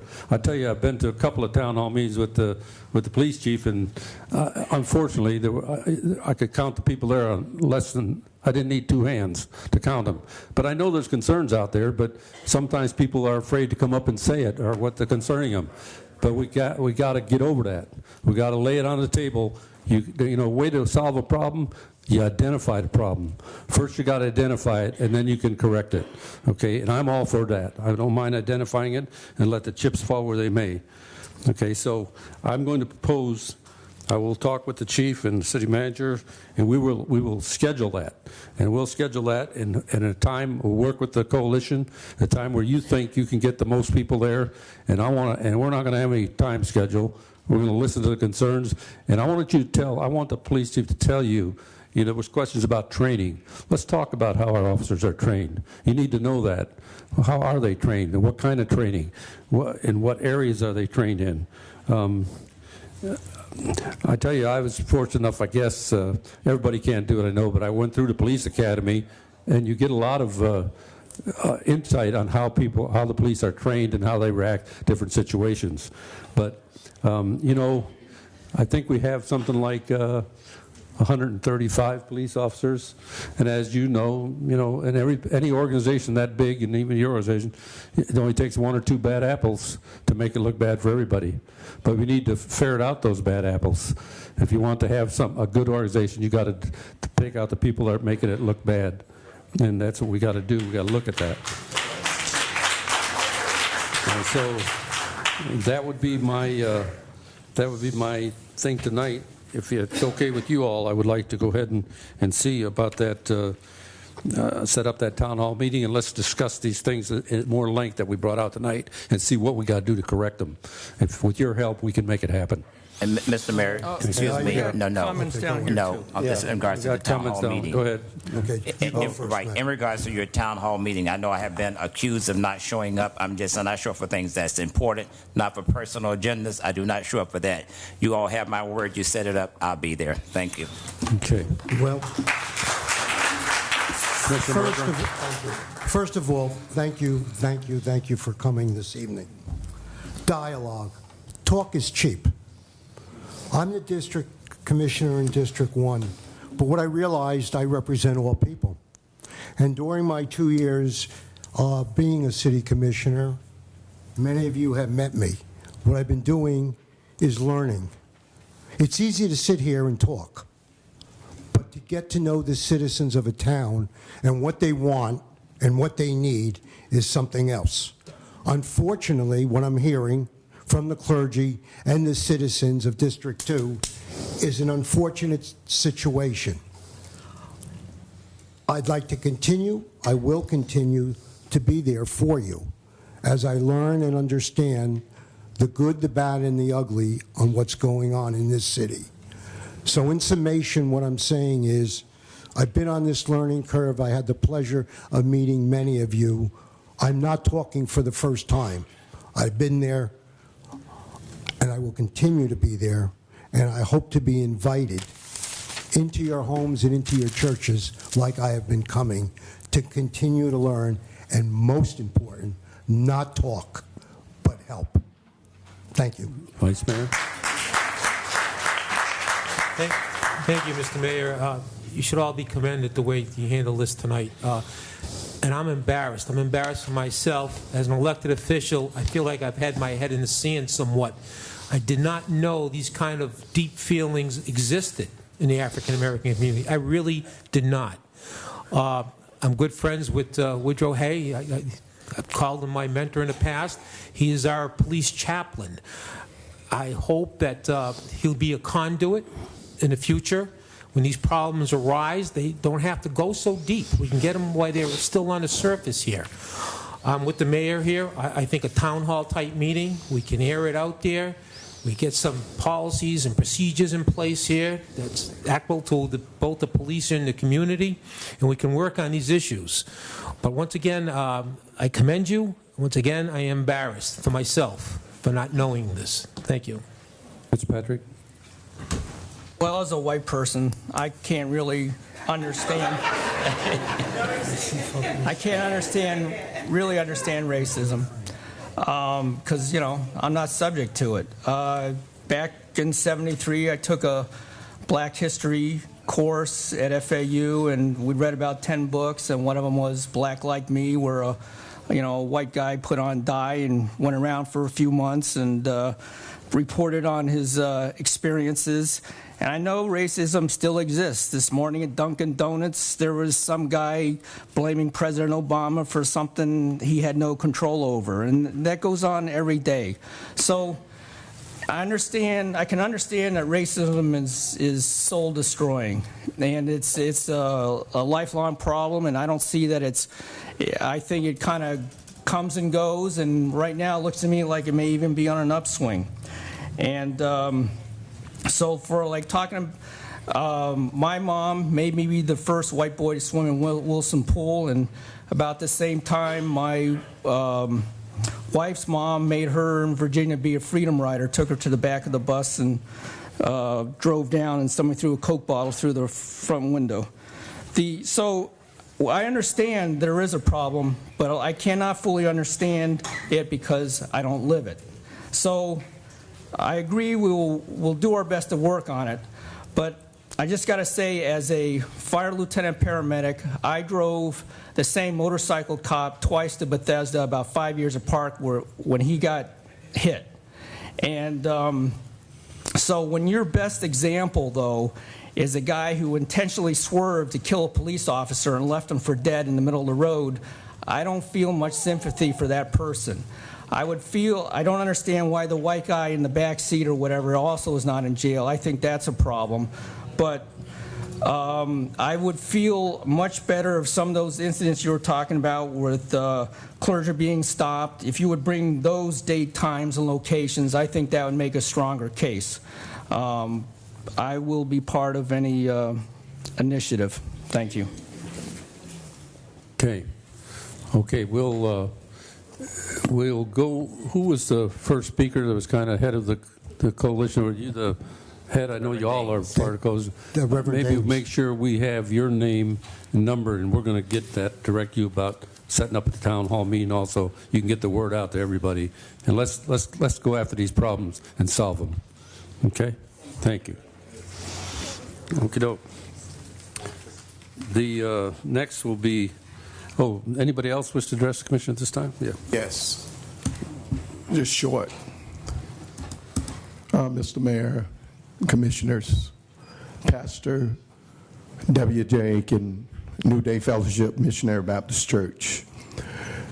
I want to say everything that we have asked of you all tonight, although we know that you all say that we want to have a town hall meeting, we still want all of that information in our hands, please, because I want to leave you all with this tonight. If you don't go home with nothing else tonight, please leave here tonight this meeting knowing that there is no right way to do wrong.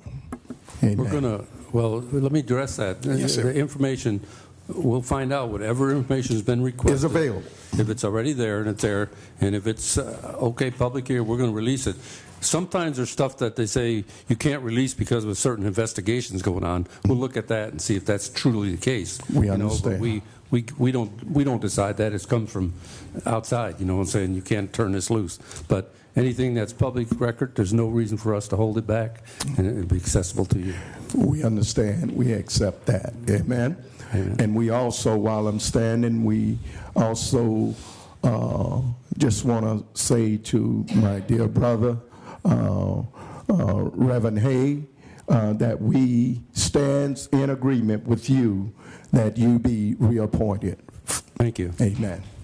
Mayor, may I ask the speakers who either read from a list or simply recited a list of documents or records that they want, if it's possible to please present that to one of the city clerks.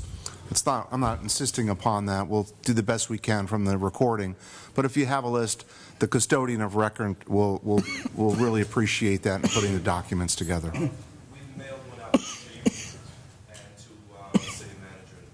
Thank you very much. Thank you. We'll look for that one. Thank you. Okay. Thank you very much again. We're going to move on. Nobody else in the public need to address the commission? Thank you very much. Thank you. Okay, the administrative discussion of the possible appointment of vice mayor. I will lead off. Give a second to clear.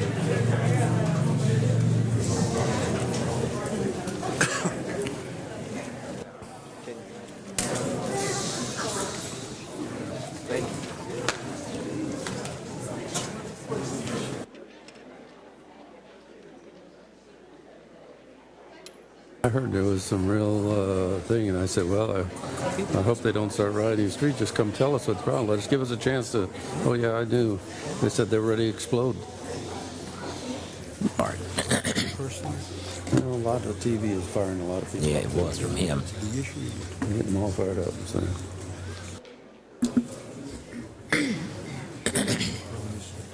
If you leave as quickly and quietly as possible, we appreciate it.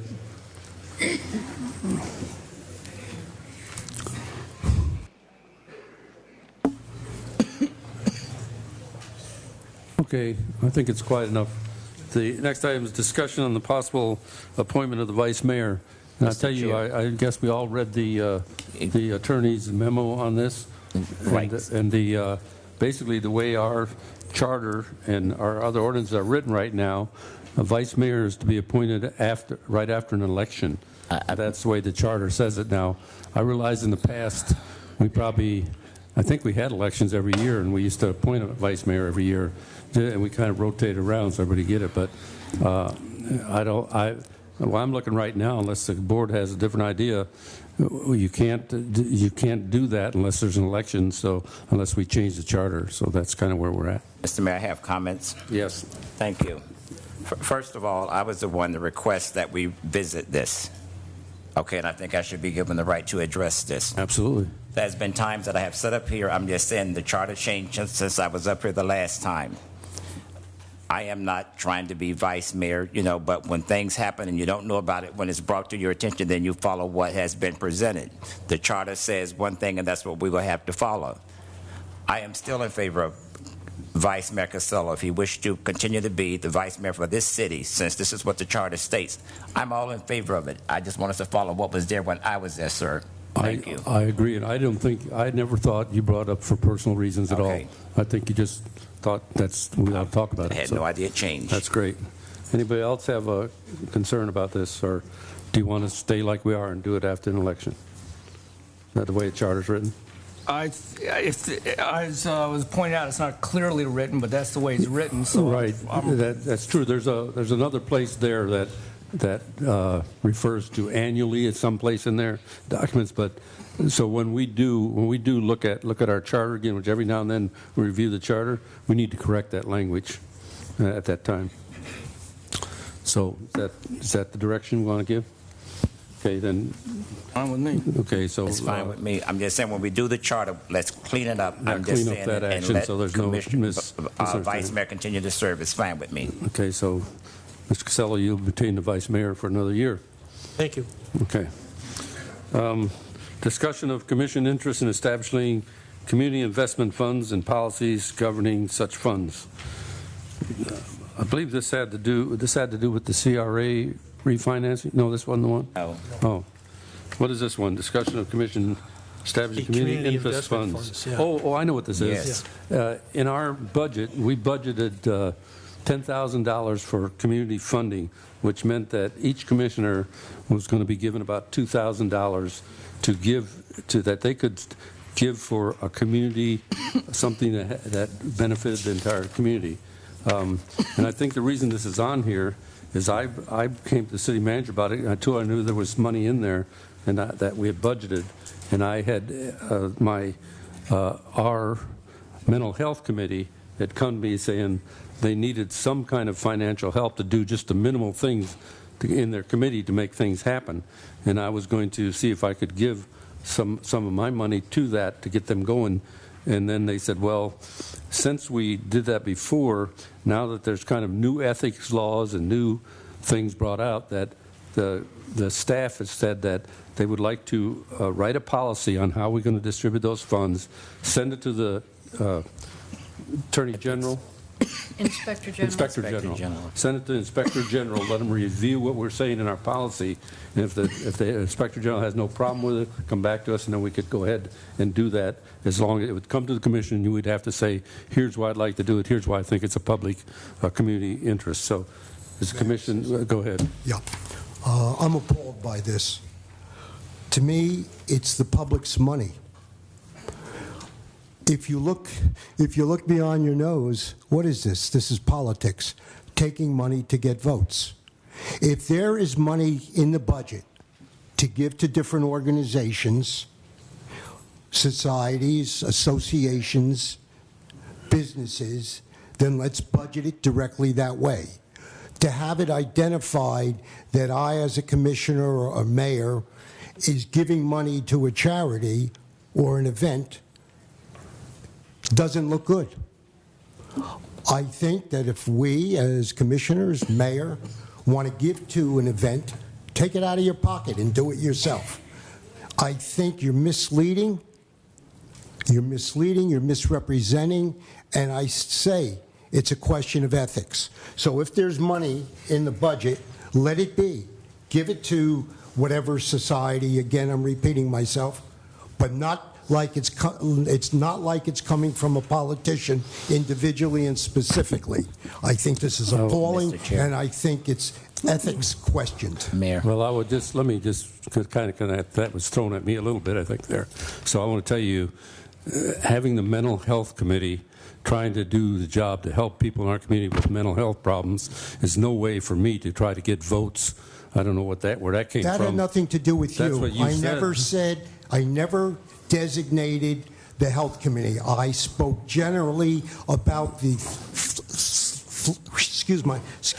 the slush fund. And that's what it is.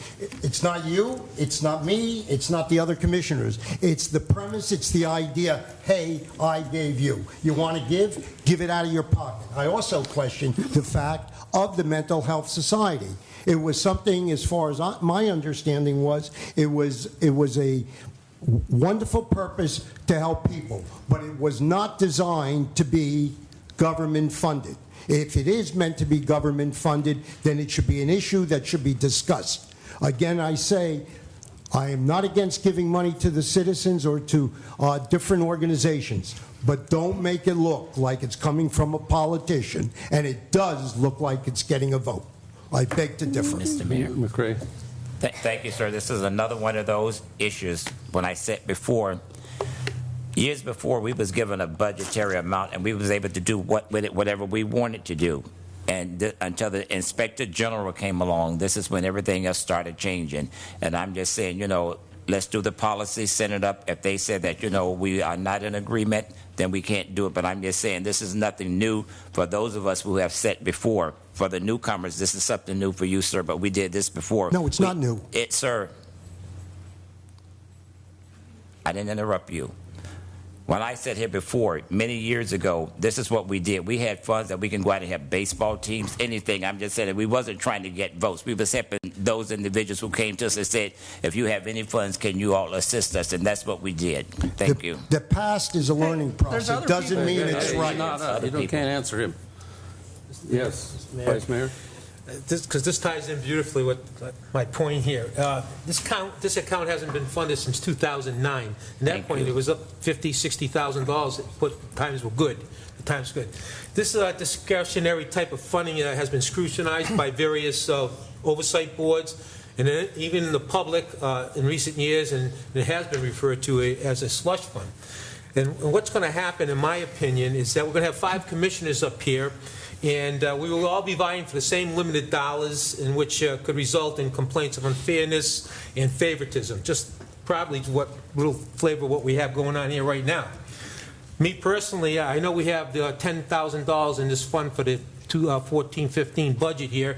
I'd like to see that 10 grand returned to the general fund, or used to make up a shortfall of the $9,000 for the replacement. I believe it was for a fence down at the Sarah Sims Park that was over. We didn't have enough money in the budget to do it. It was about $10,000. Isaiah Hester. Hester, I'm sorry. The Hester. I'd like to see that money put towards that to get that fence repaired.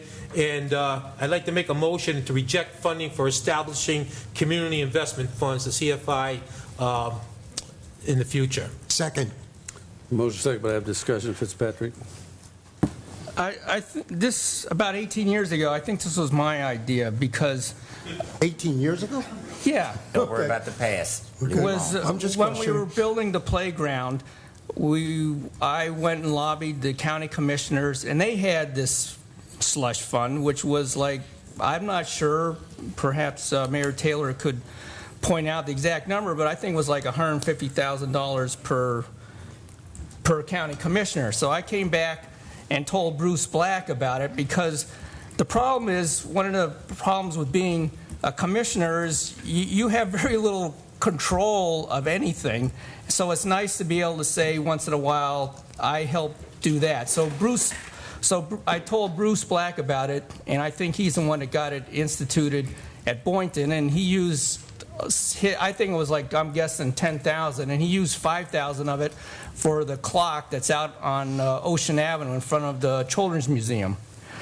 And so it's like, whenever if he ever comes back to town, it's like, that's there because of me. And there's very few things when you're up here that you can point to that after your term in office say, I helped make that happen. So I don't think $2,000 a commissioner is that big a deal. It'd be nice to, there's Forest Park Association that's doing things, and other groups in District 3. It'd be nice.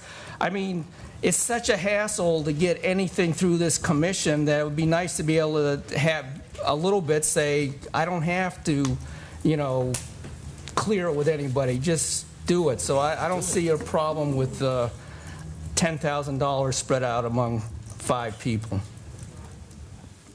Thank you. I think that was it too, because things come up during the year long after we've budgeted things, and unknown, like one thing I can think of back when the Boynton High School choir won awards and wanted to go to New York, and they were trying to raise funds to take those kids up, which, by the way, they won the national award representing Boynton Beach. And we threw a little bit of that money into their way to try to help them up there. So things like that come up sometimes, the teams, the ball teams, and stuff like that. And so there's nowhere else to go for that. And so that's kind of where it was used for.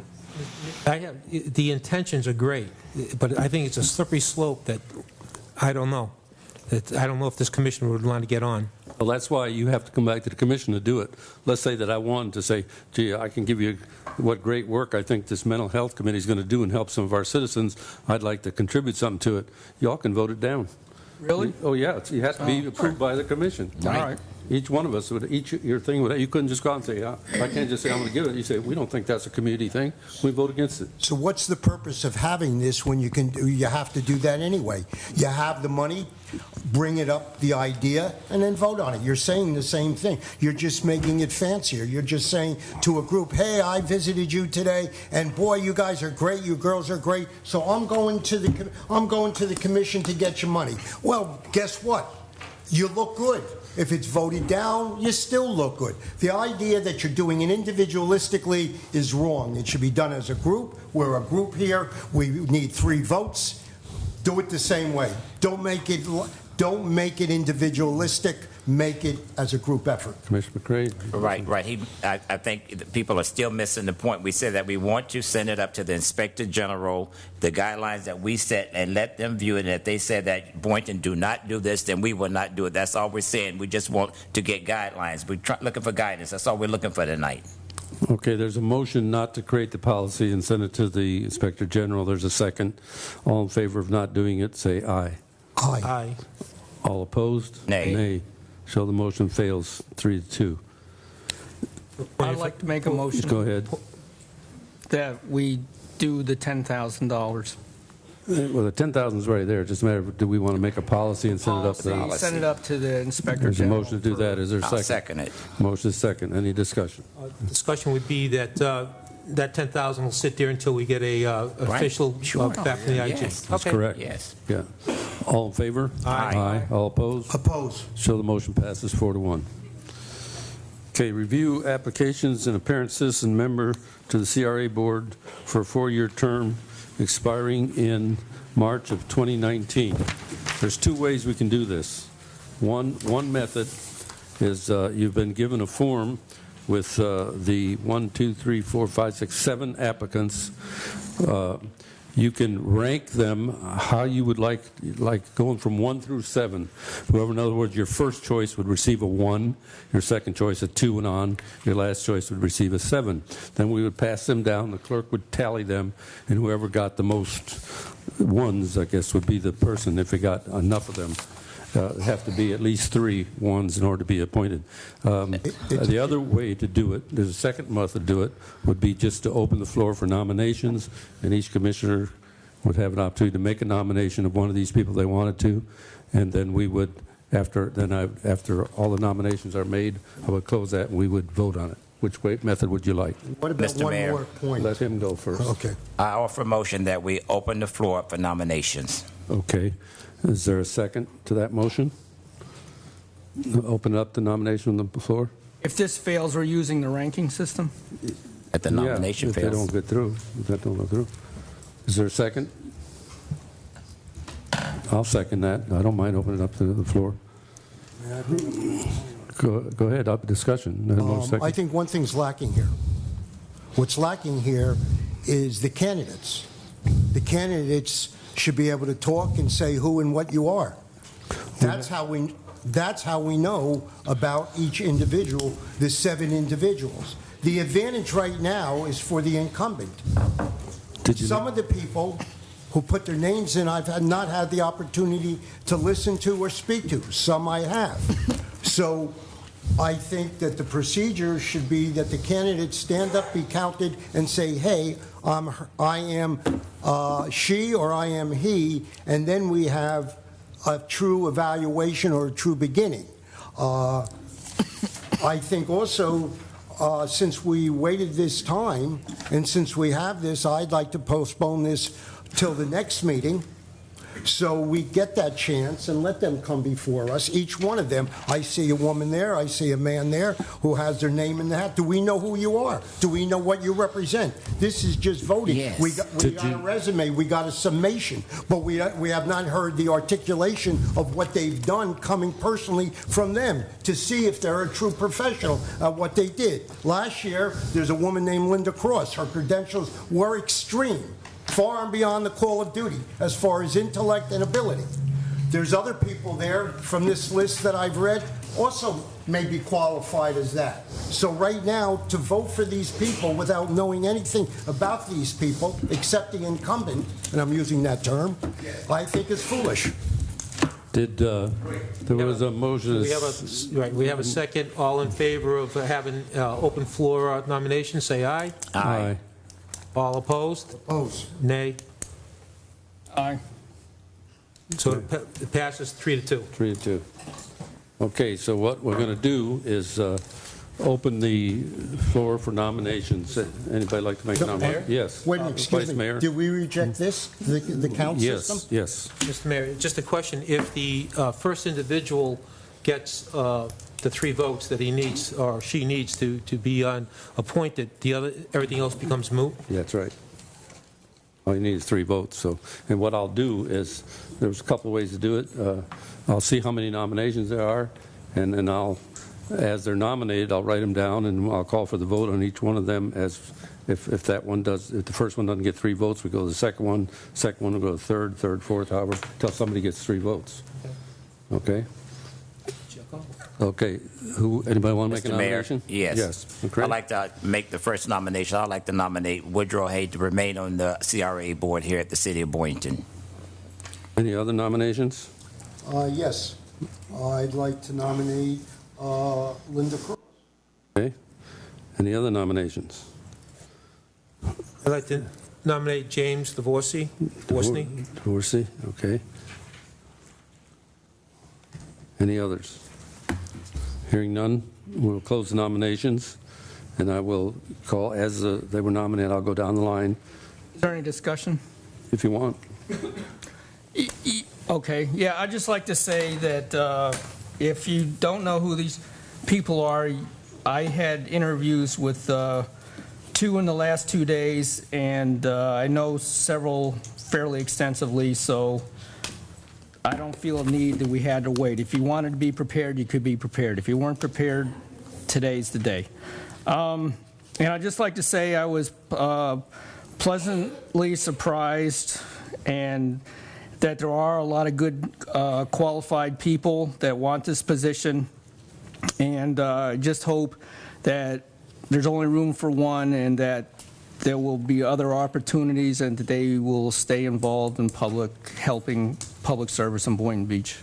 I'm glad you mentioned that, because I wanted to also make that point. I read these resumes, and all of these people are more than qualified to serve on the CRA board. They're exceptional people, and in fact, one of them was already serving on one of our boards that we abolished, and we encourage them to get re-involved.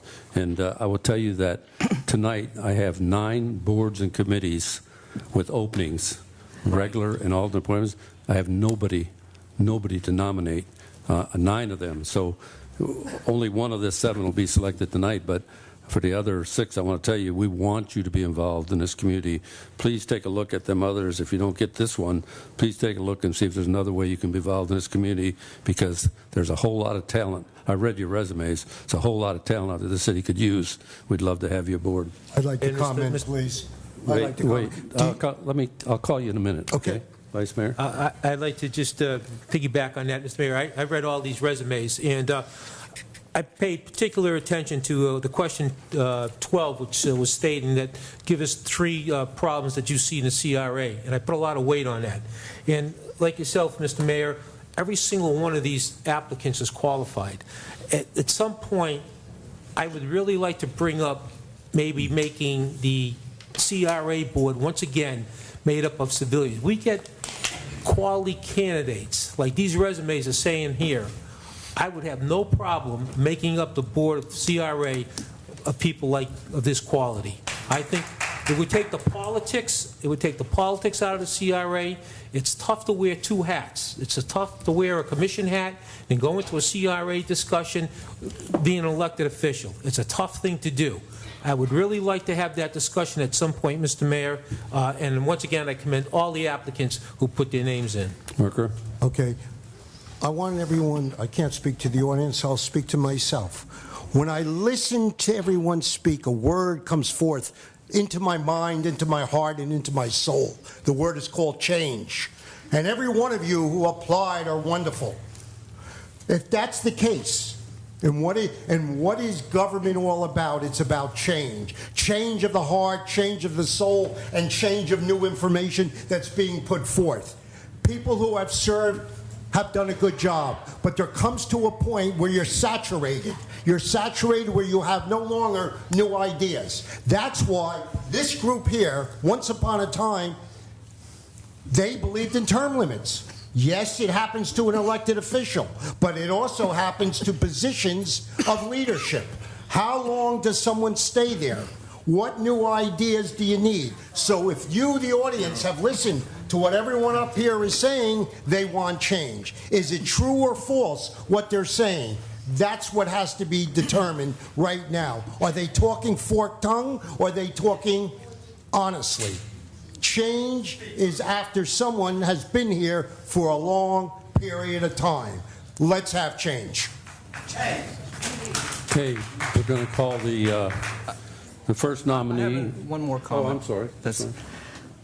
I think it would be good, it's not part of discussion, but I'm just throwing it out there, that we should consider term limits for the CRA, either like, either 8 years or 6 years, 2 3-year terms, 2 4-year terms, something, so that there is some cycling.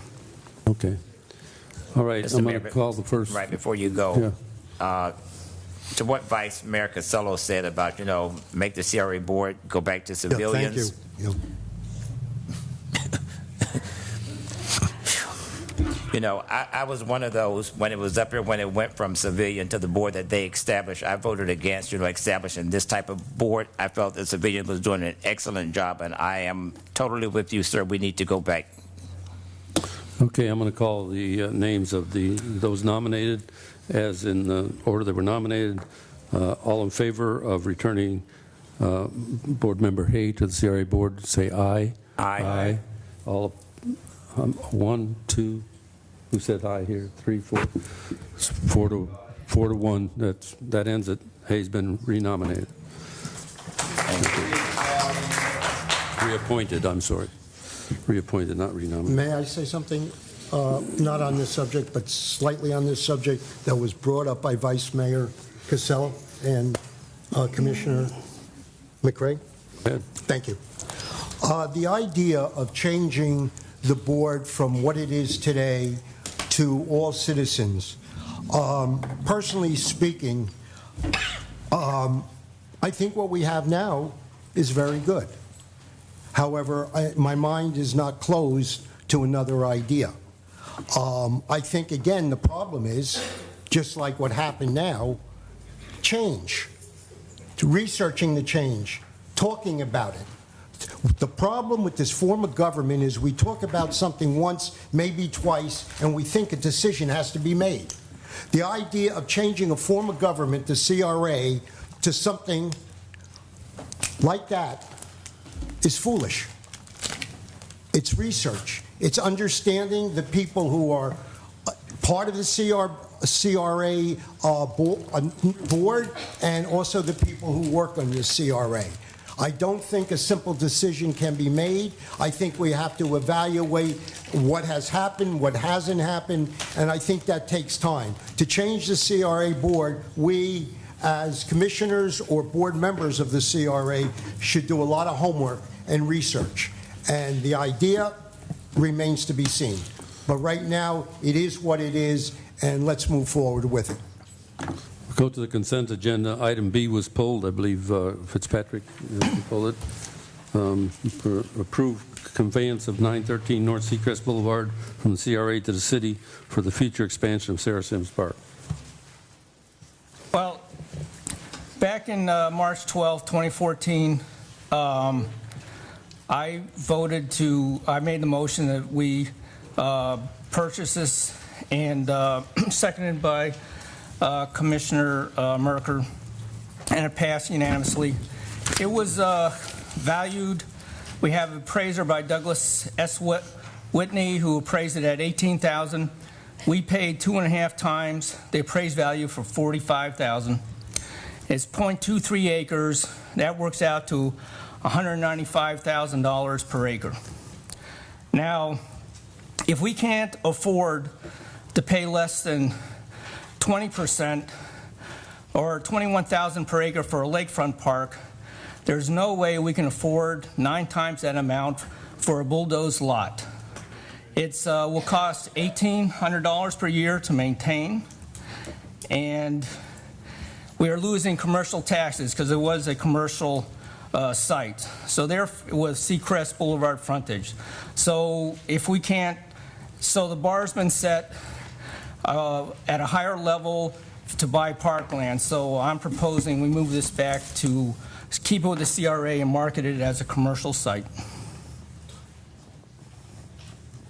I'm not trying to be, I'm just kind of in shock that you're talking against parkland. I've never heard you talk against parkland before. You three set the bar that 20% valuation, you're only paying 20% of valuation is not good enough. So if you're paying 2.5 times valuation, then you should vote against it. Okay, is there a motion on the resolution on approve the conveyance of 912 Seacrest Boulevard from the CRA to the city for expansion of Sarah Sims Park? Is there a motion? I offer a motion that we approve it. Second. A motion second. Discussion? Any further discussion? Yeah. First and foremost, I went by the Sarah Sims Park, I think it was yesterday afternoon, and Executive Director, it's a pigsty. That's the way I can do it. I never saw so many papers and litter, unless it was picked up today, that scattered around that area. It was disgusting. Now, if we're going to expand this park, we've got to do everything we can to keep it clean or presentable. But let me just say this before you go on. It's a statement. It's no secret that, unlike some of my colleagues who recently voted against acquiring a parcel for expansion purposes, I'm in favor of expanding our parks here in Boynton Beach. That's no secret. Ironically, the $1,800 extra annual cost to maintain the proposed Sarah Sims expansion is projected to be more than it would have been for the Lake Ida parcel. And so the motion has already been made to convey this. That's the end of Been a second, but not been a vote. Yes, Vivian, did you want to speak? Yes, I just want to say that this Give parcel... your name for the record. I'm sorry, Vivian Brooks, CRA Director. This parcel has been rezoned by the city years ago to reflect the change years ago that it's not commercial anymore. That's why we were able to buy it, because the owner who bought it thought it could be commercial and it can't be. So I just want to let you know that it cannot be commercial. And we are not in charge of maintenance of parks. The CRA is not under state statute allowed to maintain parks. We've been maintaining our parcel, that little parcel. What you see, there's an adjacent city parcel that runs down the side of it. That is a problem. We have reported it. We've straightened it out with Public Works so they understand what piece needs to be maintained. They're up on it right now. We just had a meeting with them. We heard you. We saw. We see what you're saying. But they didn't understand there was a piece they own that they need to maintain. They now know they own it, right? Yes. The city does? Yes. That's very good. It's an easement. Okay, so are we going to keep on top of this? Because it was, honest to God, it was a mess. It was real eyesore. I understand, but it's a city parcel, and we don't the CRA doesn't maintain the city parcels. We only maintain the ones we own by code. That's the state statute. That's all we can do. Maybe a little bit of communication. We just had that meeting, and it was a really good meeting, and we did maps and showed them, okay, here's what you own, here's what we own. So it was very helpful. Okay, very good. Do I have a motion to approve proposed Mr. resolution Chair. 15025? Mayor, Second. Yes. excuse me, since we're talking about that park over there, Sarah Sims, I represent Sarah Sims Park.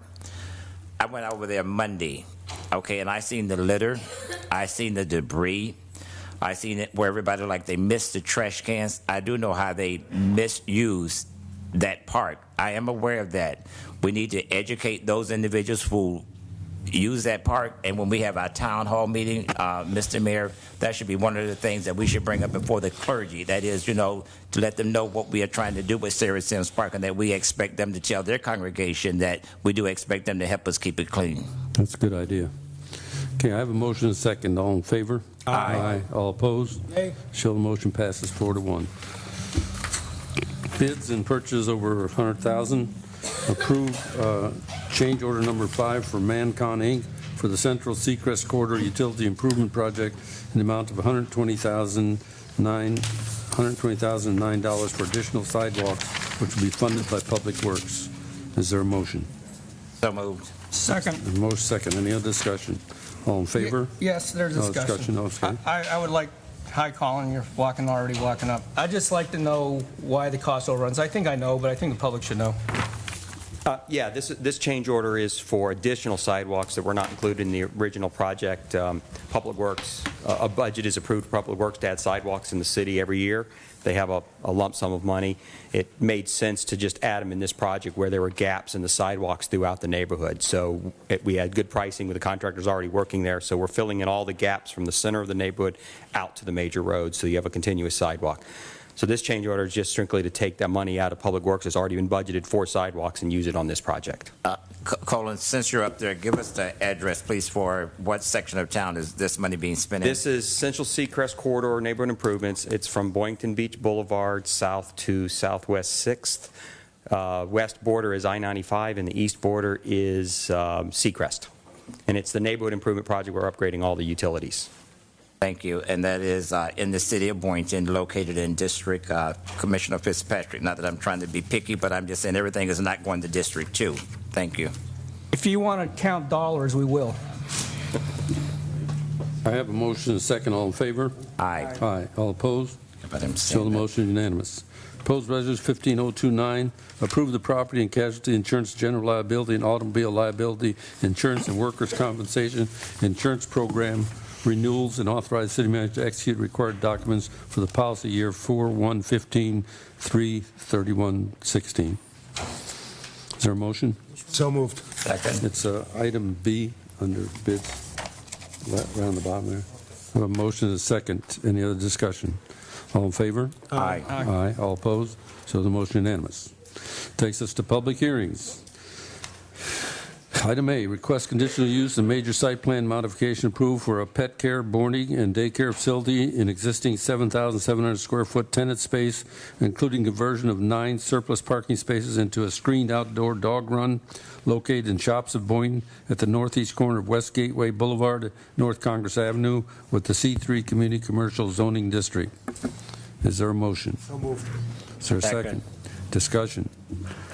I have a question. I was over there looking at it. That's more off the Quantum Boulevard. Right? Yes, the old post office building next to the 24-hour veterinarian. Right. Yes. My question is, taking these 9 parking spots, you said a dog run, is it, for lack of a better word, it's going to be, is that, how do we protect the dogs that are in there if somebody coming in? So the runs will be outside with a white 6-foot-high fence. Okay. So they'll be completely protected. And also where the runs are, there's, I don't know what you would call the sidewalk groove. So it's set back a little. There's a curb that protects the fencing from where the dogs would be. The dog waste, you're going to have sealed type containers, and it's going to be taken off site. Yes. Did I read that? Yes. Okay. Yep. All right. All in favor? Aye. Aye. All opposed? So the motion is unanimous. Approved master plan modification request to Boynton Village and Town Center to amend the previous approvals for the vacant tracts of the Boynton Village and Town Center from 646 condominiums, 34 townhomes, 348 apartments, and 80 single-family homes to 643 condominiums, 350 apartments, and 115 single-family homes located at the northeast corner of Congress Avenue, Boynton Road. Applicant Michael Cavelli, Cavelli Design Associates, Inc. Is there a motion? Mayor, would you inquire, or can I inquire on behalf of the commission, if the applicant has any problem with combining B and C on the agenda? The board okay with combining B and C because it's the same project? So moved. Yeah, we're okay. No problem with the applicant? All right, this is quasi-judicial, so anybody who intends to testify, please raise your right hand. Do you swear or affirm the testimony you're about to give in this proceeding will be the truth, the whole truth, and nothing but the truth? The documents that are part of the commission agenda package this evening are part of the record of the proceeding. If there are other documents you want to be made part of the record, they need to be identified and copies left with the clerk. Okay. Good evening. My name is Mike Cavelli. I'm the project planner. There's other members of the design team here. We're going to do a quick presentation to run you through the project. This will be I guess the 4th time that this master plan has been modified, counting the small little 4-story medical facility that recently came through. Just to orient you, let me see if I can get this to work. Here we go. What we're talking about is this green area that is the undeveloped portion of the project. You recently saw a small, I think it's a 4-story building right in this area that was also a modification to this plan. This is the overall master plan includes the commercial area in the front here, and this is Target, and I think Best Buy and Michael's, and then there's various restaurants and banks and things in the front. This is Old Boynton Road. This is Congress Avenue and Renaissance Commons Boulevard.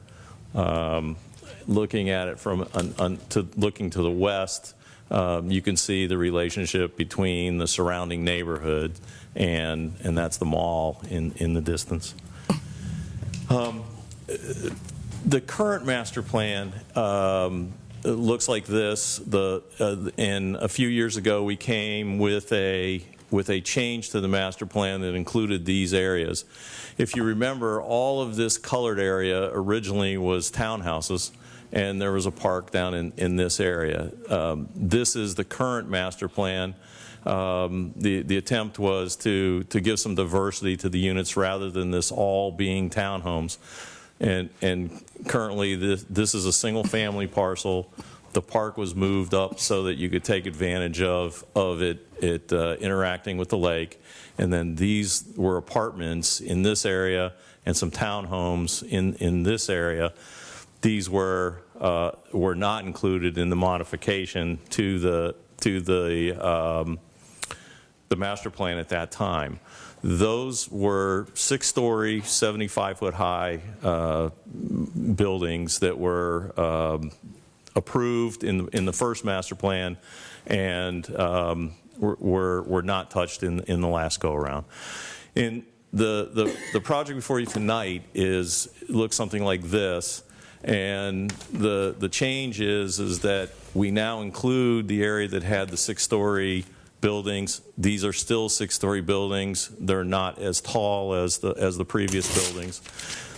These are apartments. The 6-story building that was in this area have been removed. These are all 4-story apartments in this area with elevators. And the remainder of this area now are single-family houses. The park is the other significant change that's happened with the park was under the first master plan. It was a passive park, and the developer agreed to grade it, seed it, irrigate it, put some landscaping in, and cut the grass. We're now including about a 1-acre dog park as part of that, and I'll go into more detail with that in a little while. So this is the view of the park or of the parcel. There's 115 single-family lots proposed, 350 apartments, and 648 multifamily units, and the 3-acre park with the dog park. In terms of the 6-story buildings, it's 2 buildings, one 259 units, the other 384 units. This parcel requires a conditional use because of the height. This is the, this is the parcel right here. We have some towers on there that go up to 71 feet, and so we're a little lower than the previous plan that was 75 feet, but the average height of the building is around 65 feet. They're wrapped parking garages, so the parking garages are in the middle, the residential units are on the outside, and so there's plenty of parking to cover that. We're building this road through the middle that actually goes out to Congress Avenue, so that's a very significant access point so that we're not loading everything on Renaissance Commons Boulevard. And also there's a green belt along the canal, and that green belt runs all the way around the project with various links internal that you can get into the park from there. So we have connectivity throughout the entire project.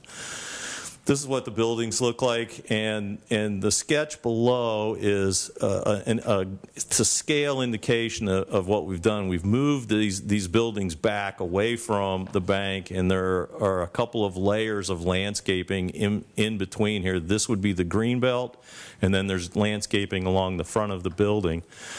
As you can see, to scale, the canal is very wide, and there's a lot of distance between the buildings across the canal. In the previous plan, that distance was 265 feet.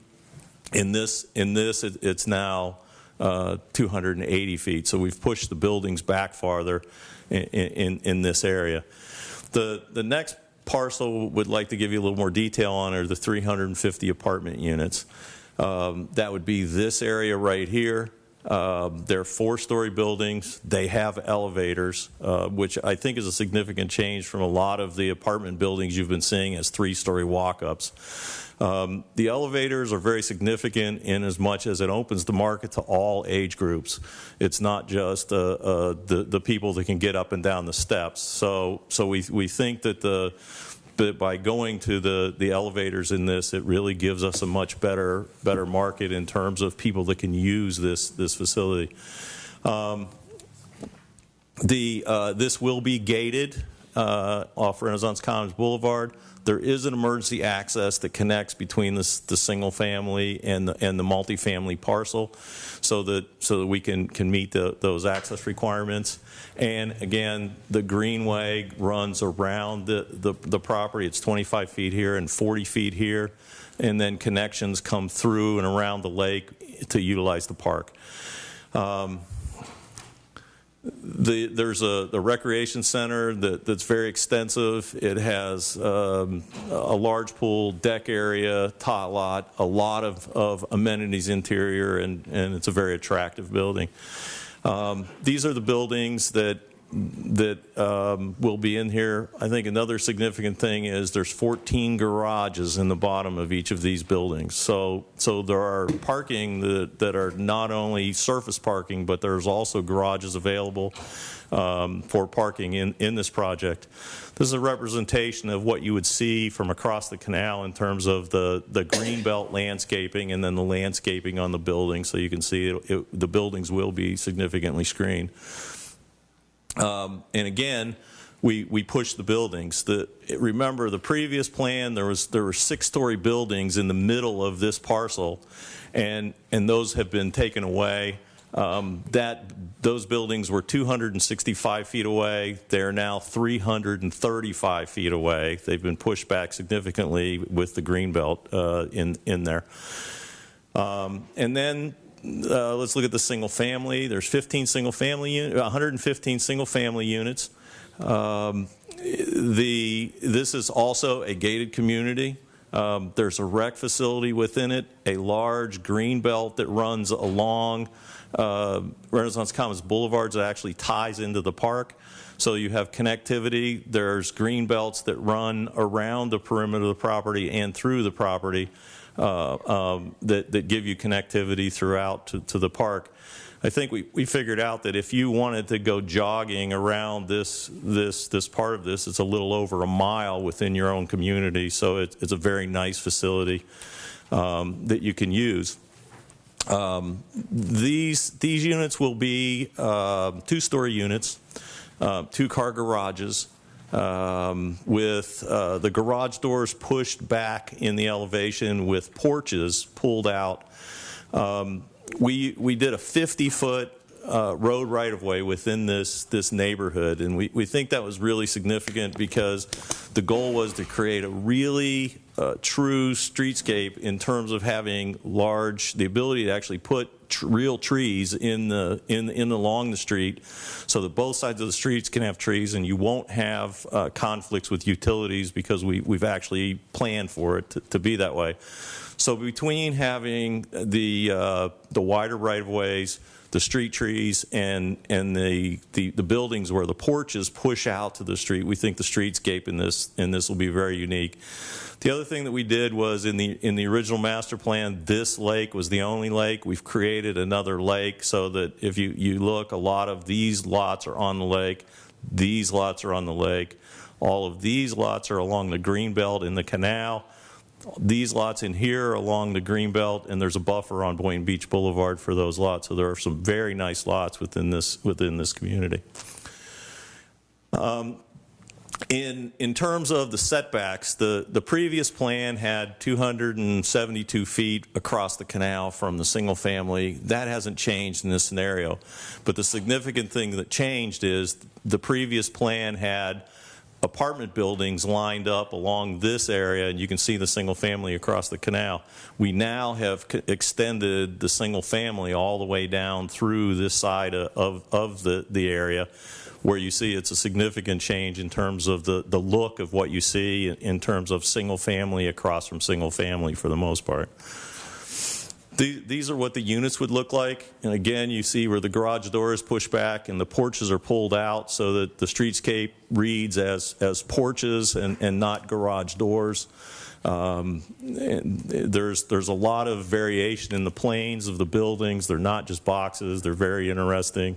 And we think it'll be a really nice project for single family, new single family coming into this area of town. Then we have the 3-acre park that is along the lake. This park has the path that connects to the greenbelt. It ties into the various communities, and also there is a sidewalk that runs along Renaissance Commons Boulevard. This is the greenbelt that's a part of the single family that is connected. This will be maintained as a passive area that further extends that green area. In the park, we're providing a small parking lot, and this would be where the dog park would be. It's a fenced area. It has a area for small dogs, an area for large dogs. There's an entry vestibule that's double gated so that you can bring the dogs in and have them under control before turning them loose into the area.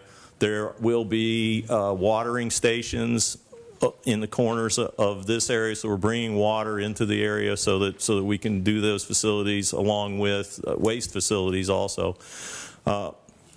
Excuse me. The park will have some gates so that when the grass is cut, that they can get in there and cut the grass and do the kind of maintenance that needs to be done on this. But we think it's a great addition. It's a great amenity to the project. Not to interrupt you, will there be shade trees and shade? Along the perimeter of it, there will be shade trees in here, and this is a conceptual plan that will have to get a little more refinement, but probably some type of a hedge material along the dividing fence so that you don't have interaction between the big dogs and the small dogs. Let me jump in about this park. Is that park going to be just for the residents? No, this is part of the city park. The developer will build this park. You can stop there. That's all we need to know. and that's my presentation. So if you have any questions, I'll be happy to try and answer them. Yeah.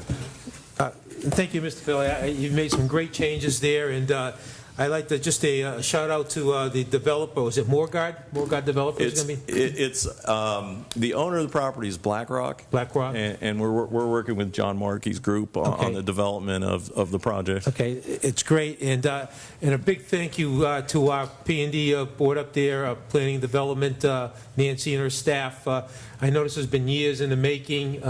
It's had its ups and downs, and you guys stuck with it right to the end, and we got a great project here. But I do have one question, one concern, and some of the calls I've been getting on this is with these, first and foremost, 115 single-family homes, there's pride in ownership, which is a great asset to this community, I believe. The other thing is that the traffic. Anybody who's gone up Congress Ave at 5 o'clock during season, you might have to wait 2 or 3 times to get through a light. What kind of traffic will this generate? What kind of problems do you project on Congress and maybe even Gateway? The city has done an extensive study in terms of this area, and this was part of an overall study that the intensity of the project was actually limited by the traffic. At the Planning and Zoning Board meeting, the question was asked in terms of what happens with Renaissance Commons Boulevard where it meets Old Boynton Road. We're building this road out to Congress Avenue. I believe there's a light there. There's already a road that comes through the middle out here. So you have off of Renaissance Commons Boulevard a couple of ways that you can connect to distribute traffic, and there is money for a traffic light in escrow for this at this intersection. Because the gentleman was here earlier this evening, I believe that was the intersection he was alluding to as far as getting the traffic light there. Yeah, and there's money in escrow for that. It's a matter of meeting the warrants in order to install that traffic light. Yeah, and because I use that Renaissance Boulevard all the time rather than go to Congress because it's a zip right through all the way up. Well, we're going to give you another way to get and you're through. going to, well, what you're actually going to do is add some traffic there, which will help justify a light. Yes. You've got to have a certain amount of traffic in order to get a street light. Correct. So that'll work. Good. Okay. Yeah. Yes. Well, I was on the Planning and Development Board when Chairman Lee Wishy pushed this through for Comparado, and I thought it was a big joke because they gave it from farmland to this higher density, and the city got nothing for it, basically. And then Comparado turned around and said, oh, out of generosity of my heart, I'm going to give you the city back 5 acres for a park. And now, I don't understand how staff let that 5 acres go down to 3 acres. So one of my questions is, this greenway around the path around, is that open to the public too? Yes, it along is. the canal? And then where the original farmhouse was is where the park was on Old Boynton Road, and it's full of sable palms and stuff, the Florida tree, state tree and stuff. What's going to happen to them? Those are going to be relocated into the green belts. Okay, For the thank most you. part. We've been working with the city forester on that. Any other questions? Is there a motion on, we have to separate item B, approve the master plan to amend the previous approvals? That's a, So moved. is there a motion? So moved. Second. Motion is second. Any other discussion? All in favor? Aye. All opposed? Show the motion unanimous. Item C, approve the major site plan modification conditional use request. Is there a motion? So moved. Second. Motion second. Any other discussion? All in favor? Aye. All opposed? Show the motion unanimous. Thank you very much. Thank you. And I would like to say it's been a pleasure working with staff on this project. They've made this project their project. I believe it. And we've worked very closely together. It's been a wonderful relationship. We're very proud and very lucky to have them. Okay. Thank you. When will it start coming out of the ground? We have to go through engineering and plating, and we hope that we can get earthwork and start the relocating the trees maybe by the end of the year. And how many years do you project before this all? This is probably a 3 to 5 year build 3 to out. 5 years? Yeah. It's a great time to be here in Boynton Beach. You can't go into a neighborhood where there's not something coming out of the ground. It's a real good time I for think us. the difference is that this project gives you a diversity in unit types. That's right. And the single family, I think, are going to be very, very Huge. in demand. Huge. Yes. Thank you. Yes, thank you. Thank you. Proposed ordinance number 14031 on second reading and public hearing. Approved abandonment of a portion of North Lake Drive bounded on south by Dimmick Road, Lot 1 of the Hull subdivision to the north.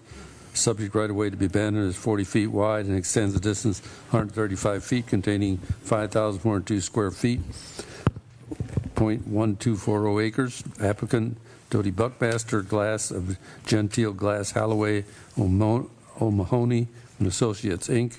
Agent for the property owner, K. Hovnanian T&C Homes at Florida LLC. This is the first of 4 items on this same project, correct? That's correct, Mayor. The first two are legislative in nature. F and G are quasi-judicial. Last time we asked the applicant if they had any objection to consolidating them for the purposes of discussion. There'll be separate motions on each one. Any objection to that? Okay. All right, why don't I start and read all of the ordinances then? Very good. And then we'll circle back on all of them. And I'll point out that the quasi-judicial, these will be under oath. Anybody who intends to testify, please raise your right hand. You swear or affirm the testimony you will give in the proceeding will be the truth, the whole truth, and nothing but the truth. The documents that are part of the commission agenda package this evening are part of the record. The previous record of the proceeding, comments made by the public, interested parties, whoever, are part of the record of the proceeding. If you made comments before, there's no need to repeat them. To make them part of the record, you're welcome to make any additional comments you want that you think are pertinent, or to ask any questions as well. So starting with Ordinance 14031, an ordinance of the City of Boynton Beach, Florida, authorizing abandonment of a 40-foot wide right-of-way known as North Lake Drive, more particularly described herein. Subject to staff comments, authorizing the city manager to execute a disclaimer which shall be recorded with this ordinance in the public records of Palm Beach County, Florida, and providing an effective date. Ordinance 14032, an ordinance of the City of Boynton Beach, Florida, amending Ordinance 8938 by amending the future land use element of the comprehensive plan for a parcel owned by K. Harvanian TNC Homes of Florida, LLC, and located at 2632 North Federal Highway, east side of Federal Highway and north of Demick Road. Changing the land use designation from low-density residential and abandoned designated portion of special high-density residential, providing for conflict severability and an effective date. Ordinance 15033, an ordinance of the City of Boynton Beach regarding the application of Doty Buckmaster Glass, amending the official zone to rezone a parcel of land located at 2632 North Federal Highway, east of Federal Highway and north of Demick Road, is more fully described herein, from single-family residential district R1AA, an abandoned undesignated portion of infill planned unit development IPUD with a master plan for 69 townhouses and 3 single-family dwelling units, providing for conflict, severability, and an effective date. The title and the project were amended on first reading of the ordinance.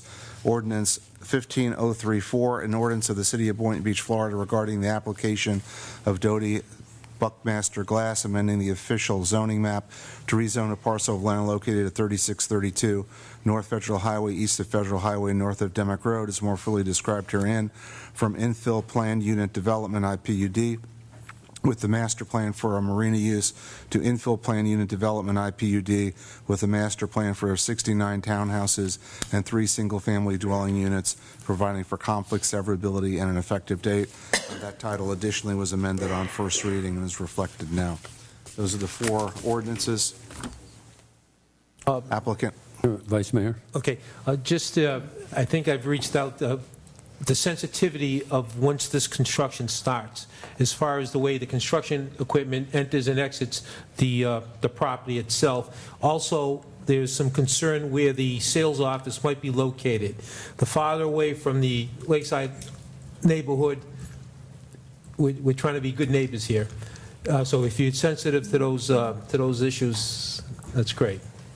For the record, Doty Glass representing the petitioner, and yes, we had heard some of those comments as well, and we will address it in terms of keeping things coming from US 1 and away from the Demick Road side of the property. Thank you. Is there anything you want to comment that changed from the first time you presented everything? No, sir, and Okay. because of the hour, we'll be happy to save any of our time for questions and rebuttal later, if you'd like. I guess the only question I have, are you okay with all the conditions of all the 4 ordinances? Are you in agreement with them? Yes, sir, we have reviewed them and the changes from the last Thank reading you. as well. Mayor? Yes. Excuse me, we had some citizens that wanted to speak I want to up. let them speak. All right. I had to hear the I'm good. applicant first. Anybody who wants to address this ordinance may do so at this time. Or any one of these 4 ordinances you can address.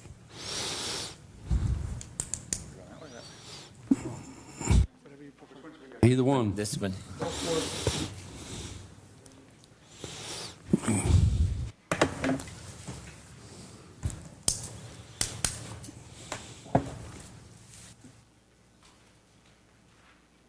Yes, I could have just went that way. Nicole Bueller, 2623 Lake Drive North, Boynton Beach, Florida. So in regards to this project, my concerns this entire time have been with the setback, as I've mentioned. And after the last meeting, we discussed setbacks, and I just wasn't sure if I was understanding the definition of a setback correctly, so I looked it up, and I got an expert to kind of help me understand. And with that, from my understanding and from what he told me, the setback is from the property line to the building. And from our city ordinance, the setback should be a minimum of 25 feet because it is a frontage, and then for every foot over 30, it should be an additional foot setback. And I do have his recommendation letter here, as well as his profile. His name is Henry Eiler. He's been an expert planner for over 30 years. He actually worked with the city of Boynton on a couple of projects. And so I have what he stated, kind of what I've thought this time to be true. And so I would like the setbacks to maybe just be revisited, or even the compatibility. I understand if the setback can't be adjusted due to the size of the lot, if maybe we can just get a better transition with the 2-story long Dimick, so it'll be a better compatibility with the low-density residential. I also have here, on that existing property, that exact property, there is a fence that's currently there. When that fence went in, the city did state that because the fence was over 4 feet and it was 6 feet tall, that it had to be on the actual property line as if it was a frontage of a home. And so that, the setback of frontage. So that also shows with that same property line that it should be set back 25 feet from the actual right-of-way. And that was all I wanted to add. Okay, I know you've brought up the setbacks previously, and at that time, our staff did address them, and to my satisfaction, they talked about the flexibility we have when making these decisions, and I was satisfied with their explanation and what they presented, so I'm okay with setbacks. And the expert talks about the flexibility and how it's flexible for the additional foot, but not for the minimum requirement of 25 feet, which is not currently being met. Thank you. If you leave a copy, you can leave a copy with the clerk. We'll make that part of the record. It's a little unusual since the expert is not here to testify or to be cross-examined by the applicant, but we will accept it for face value. Well, he can't be reached tonight because he's not here. Good evening. Hi, good evening. John Trotch, 2623 Lake Drive North. What Nicole said and kind of what everything's been spoken about, I just would like to say we don't have any ill will towards anybody here. So Dodie, Derek, everyone's been very professional. We appreciate that, everyone here on the board and everyone in staff. It's not a personal thing. We really appreciate the job that's being done. And we want a project. We're not saying, hey, right now, stop it, stop everything. We're realistic.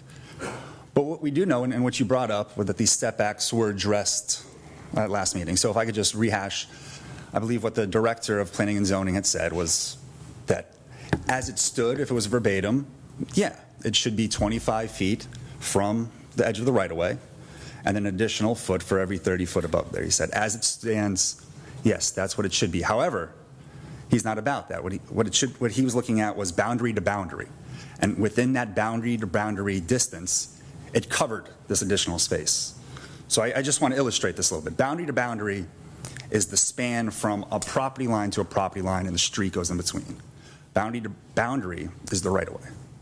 That's the 40-foot right-of-way that exists. And I commend the previous developer who's putting the 50-foot right-of-way into the new project. It looks wonderful. But as we have right now on Dimick, there's 40 foot. From that edge point, which is approximately 10 feet beyond the edge of pavement. So you have the road, you have 10 feet of grass, that's where the property line is. From that point is where a setback is calculated. So as it stands, 25 feet from 10 feet in, so now it should be 35 feet from edge of pavement, and then you have the additional foot for every foot above 30 feet building height. The asterisk that was mentioned, because I know this was the issue, you said, look, we have an asterisk, it's fine, we understand that. Here's what the asterisk says. If vegetation, screening, or other barriers and or creative designs on the perimeter of an IPUD achieve compatibility with adjacent uses, which is the residential. So if it achieves compatibility, so we're saying that the screening achieves compatibility. At the, let's say the absolute term, it achieves 100% compatibility. then the city may grant some relief from the aforementioned requirements. The aforementioned requirements being 25 feet, an additional foot for every building height above 30 feet. Some relief. They're at 18 feet, which is below the 25 feet and below the additional amount. We're not asking to kibosh the whole deal. Even put an amendment in. Say, hey, let's grant this with the condition that this standard of setbacks is achieved. Something to adhere to these terms. That's all I'm saying. With that, I appreciate everyone's time. I appreciate you noting this. And again, this is just something that we believe should be followed. Thank you very much. Thank you.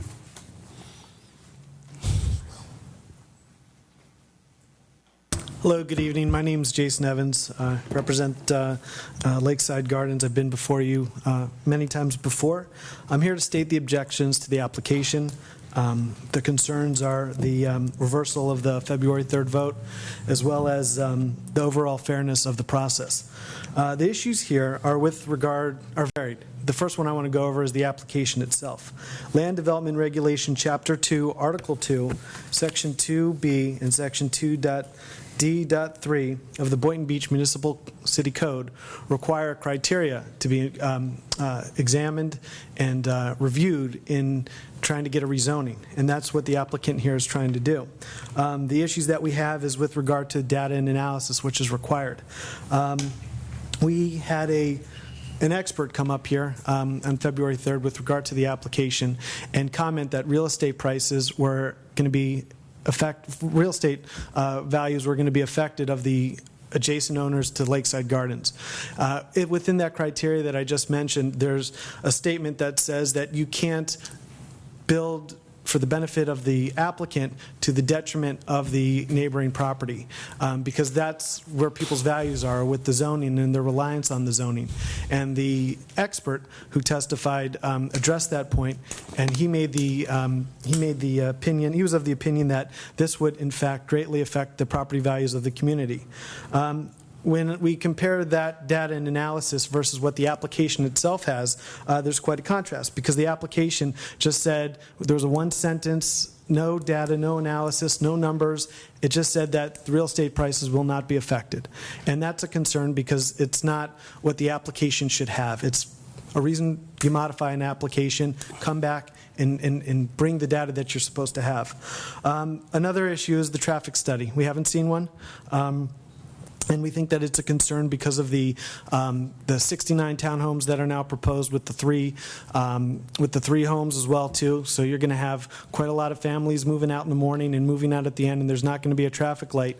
And there's a commercial property right next to the entrance and the exit of the project. The safety there is an issue, especially for people that are trying to walk to the commercial property that's located on the southwest portion of the parcel of the project. That's outside of the project. So those two issues are important. The application was voted down 6-1 and 5-2 at Planning and Zoning, and then initially it was voted down 3-2. And we thought it was on the basis of what I just mentioned with regard to the concerns for the application, as well as some of the other bases, which I'm just going to review, which I've stated on the record, and which I've supplied to the city commissioners and the applicant in a letter that was dated February 23rd of this year. The issues are with regard to insufficient parking. Insufficient parking, we think, is going to lead to issues within the property. It might be a health and safety issue. We think that it's also going to cause an overflow of people to park in other areas because there's just insufficient parking. The only logical area would be Lakeside Gardens. So there's a question there that we feel has not been properly addressed. And when we looked at the applicant that was here before us, BlackRock, it was a beautiful project. One of the things that came to my mind, and I'm not trying to be smart here, I'm just trying to deal with a real world, what happens after a development order gets signed. How does someone wash a car in the community unless they wash it inside their garage? There just doesn't seem to be the space or the access to water that would be useful for anybody any of the 73 owners of the properties there. That's something that's synonymous with ownership, is the ability to wash your car, to, again, with the parking, invite friends over so that you have enough space for people so that it's not a danger.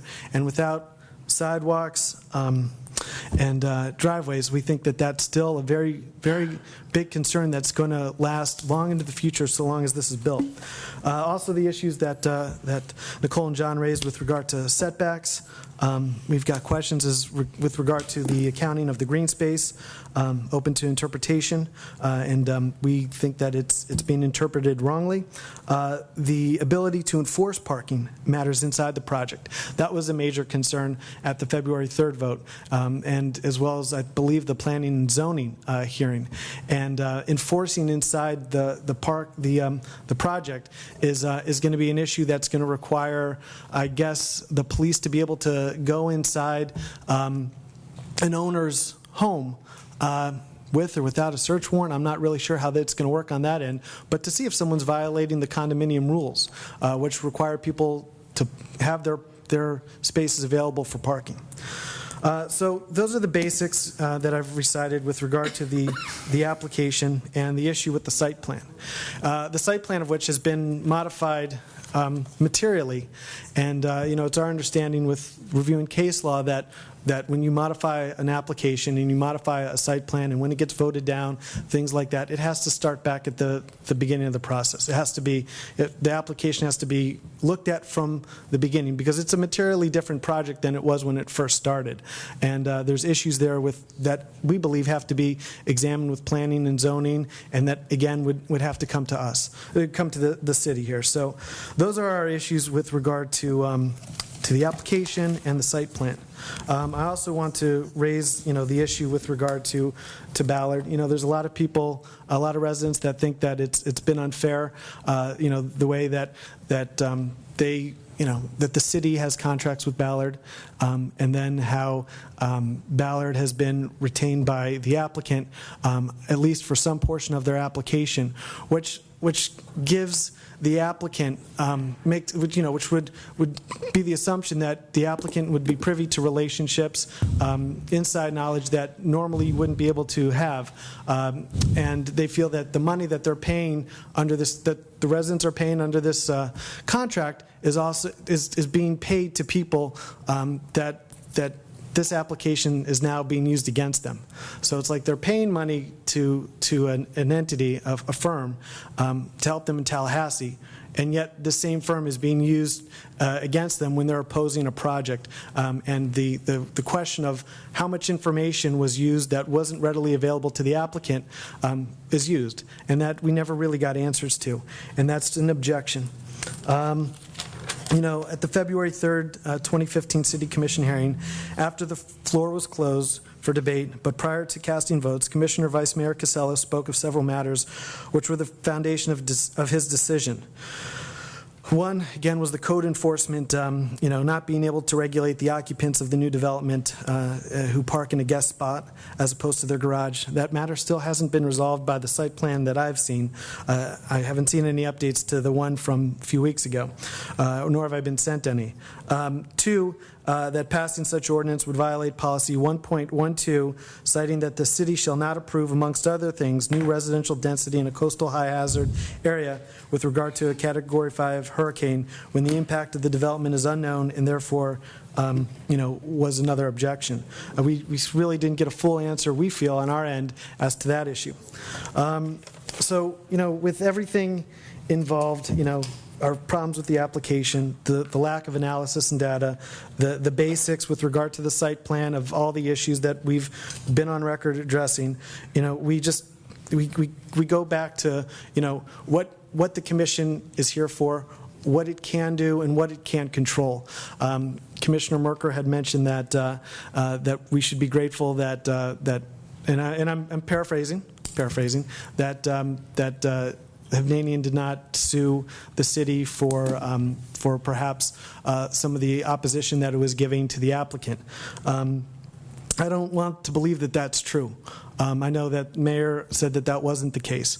I don't know what the truth is. I just know that this is the wrong project for Boynton.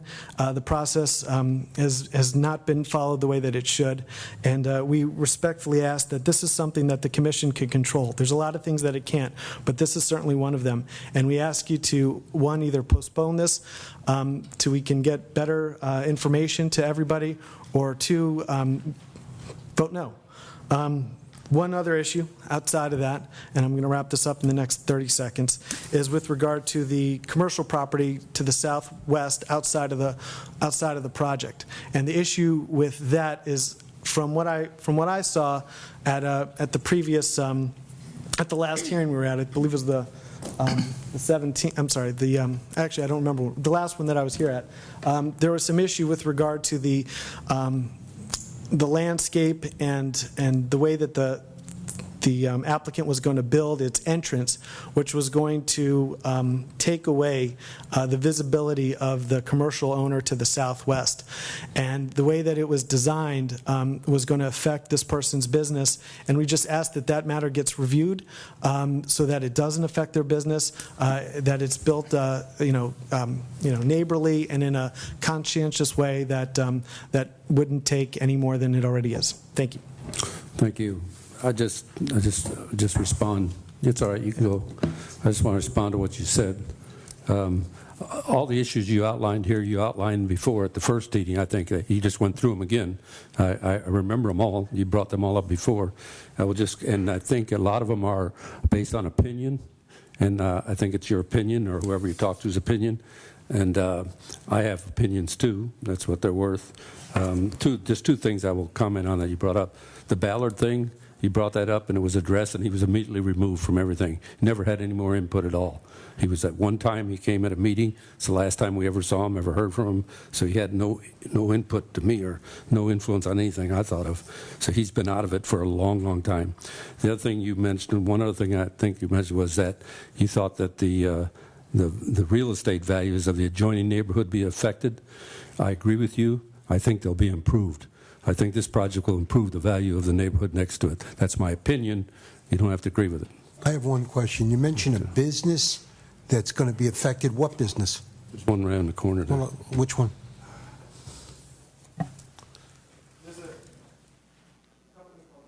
Unlimited, which is on the southwest of that block, and the way that it's going to be somewhat encased, that's going to be encased with the walls and the landscape of the proposed application is going to, we believe, affect its sight of line, angles, things like that, that normally that should be protected. Is that I think it's a business. It's right on Federal? That's correct. Okay. Is there a movement of the neighborhood to file a lawsuit against the city? I can't comment on anything like that. I apologize. Thank you. Yeah. I have a question. We've got questions. Yeah. Could I? Oh, my prompt's already there. So there are some questions about frontage. If there's the way it looks to me, the project is designed that there's no frontage on Dimmick Road, that's all back sides of Dimmick Road, that the project faces inward. Does that change setbacks? If that's the back side of a building instead of the front of the building, it's not using Dimmick Road? A good question. Mike Rump, Planning and Zoning Director. Yes and no.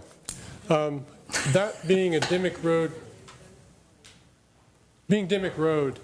we initially reviewed this project to act as if it had frontage on Dimmick and not turn its back to the neighborhood. One of the things we typically comment on is rears of buildings really look like fronts when they flank a street like that. As far as the setback goes, now the intent of that, particularly when you have border-on-border properties, it's a perimeter. So the setback is to be sensitive to whatever that setback is in that adjacent lower density residential area. So it really doesn't matter if this is a side. That isn't sensitive to the type of perimeter. It's sensitive to what the adjacent setback of the neighborhood is. Again, I'll use this as a just opportunity to further explain that and repeat ourselves for the record, which is really important at this stage of the review process. The intent of that is to review a typical border-upon-border perimeter property setback or situation. Staff took into account two things. One, the existence of DMIC, which is an additional 40 feet of separation, and the fact that we wanted that to pretend it had frontage on DMIC and look as if it had frontage. Recall, we recommended that there be individual gates. Something similar we see in townhome projects in the CRA along Federal Highway. So you don't have backs of buildings, patios, patio furniture, wet towels hanging on railings. It's more of a front door type of an appearance. I hope that helps. Another question. Now, there's been some talk that Dimick Road is only 40 feet right away and that there should be an extra 10 feet to 50 feet. But if that was done, wouldn't it be that that's from the center line of the road, so it would actually be 5 feet from each side? So if it was increased to 50 feet, that would take 5 feet off the front lawns along Dimick Road? If you were to expand the right-of-way to get the full 50, yes, that would be the typical way to do it, is to take half from each side.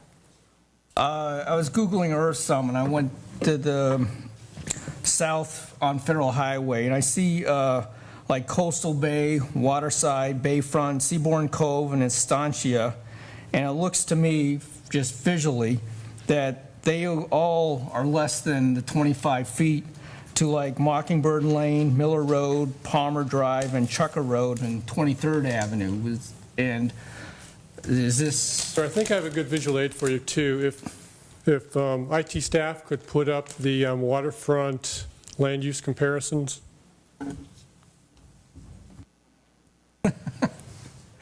Oh. I think he went home.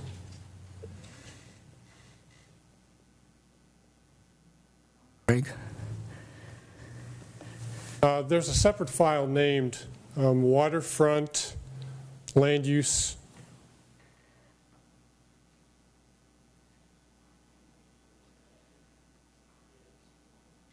Greg?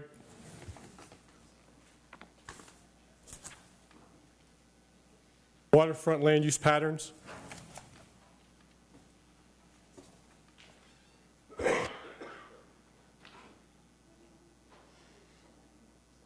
Keep going. Oh, let's stand up.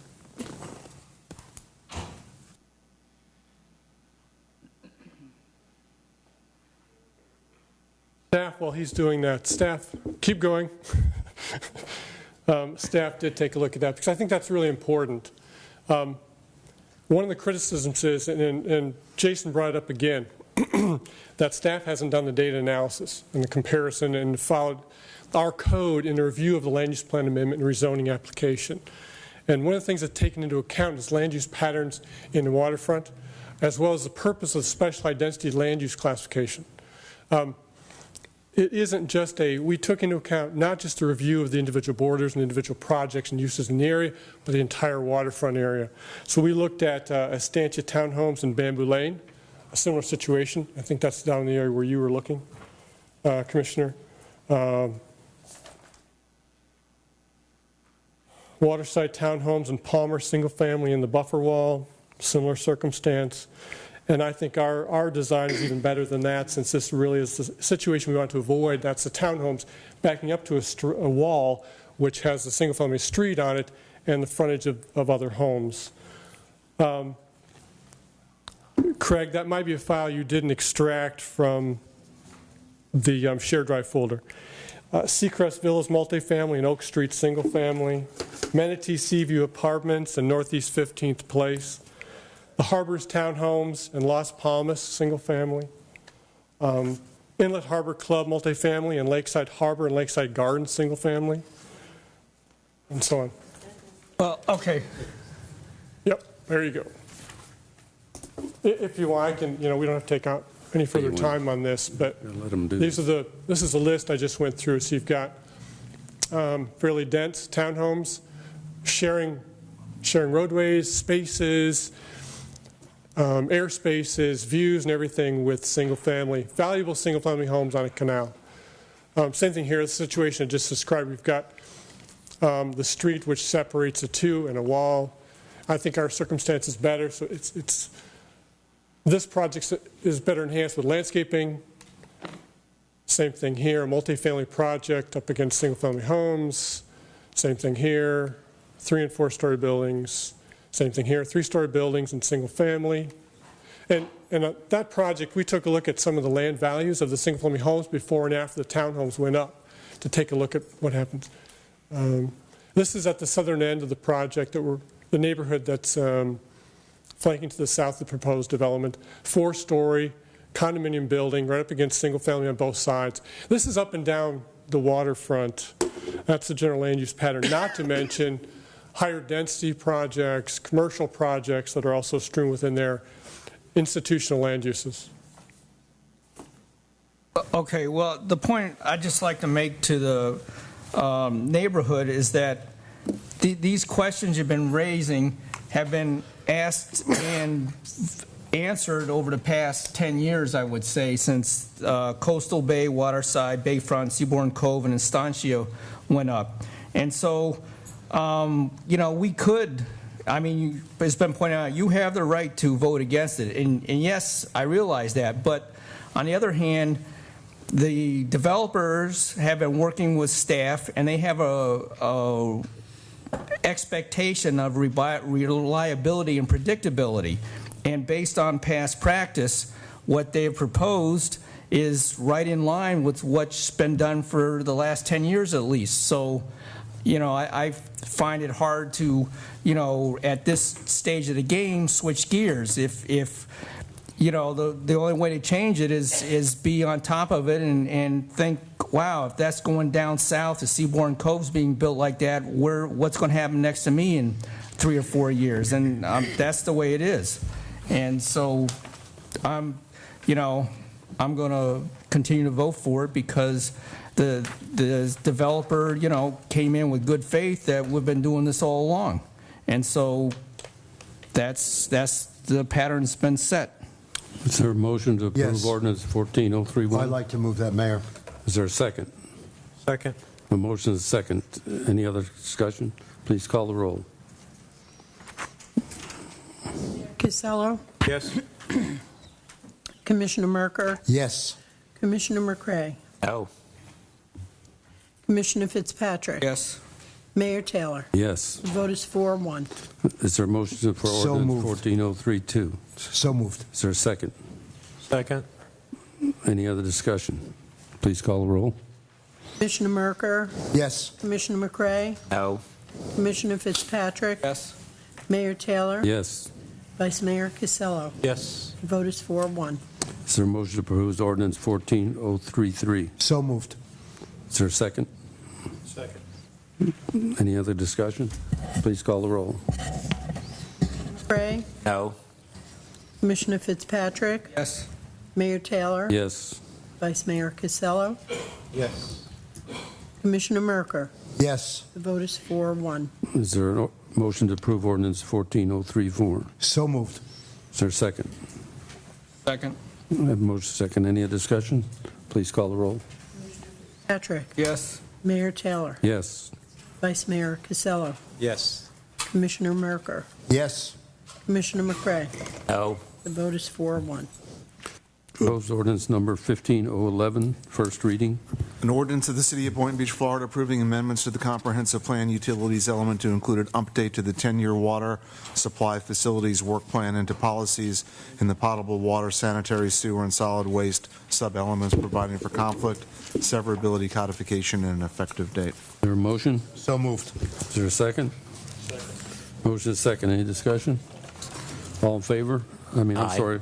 It's an ordinance. I got to call the roll. Taylor. Aye. Vice Mayor Casello. Aye. Commissioner Merker. Yes. Commissioner McCray. Aye. Commissioner Fitzpatrick. The vote is 5-0. Who's the second on that, please? Somebody volunteer. I did. Thank you. Vice Mayor. I have him as making the motion. Okay. Proposed resolution R15030, approve the following.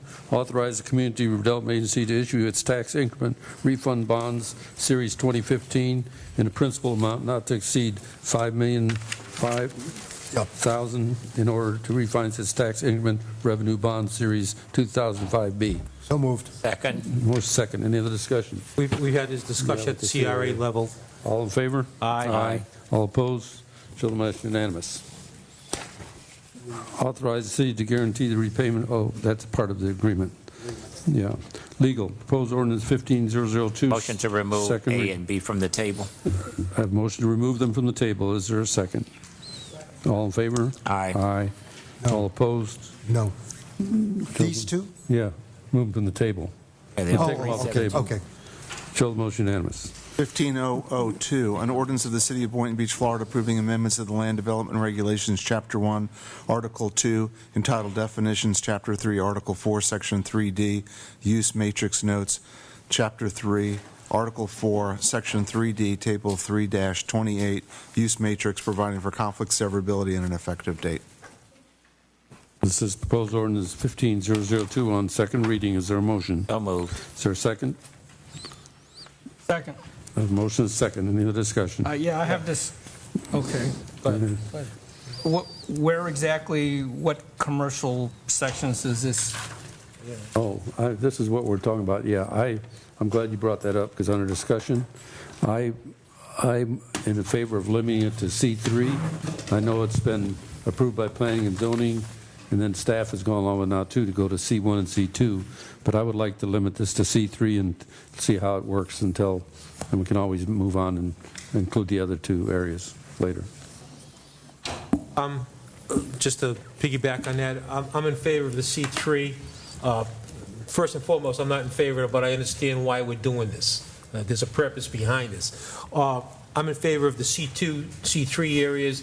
The C1s I'm not comfortable with. Any other discussion? Sure. What information, what is, if we vote affirmative on this, what exactly are we voting for? All of them, or just C3, or what? The ordinance would be all three. If you want to change that, you would have to make an amendment tonight.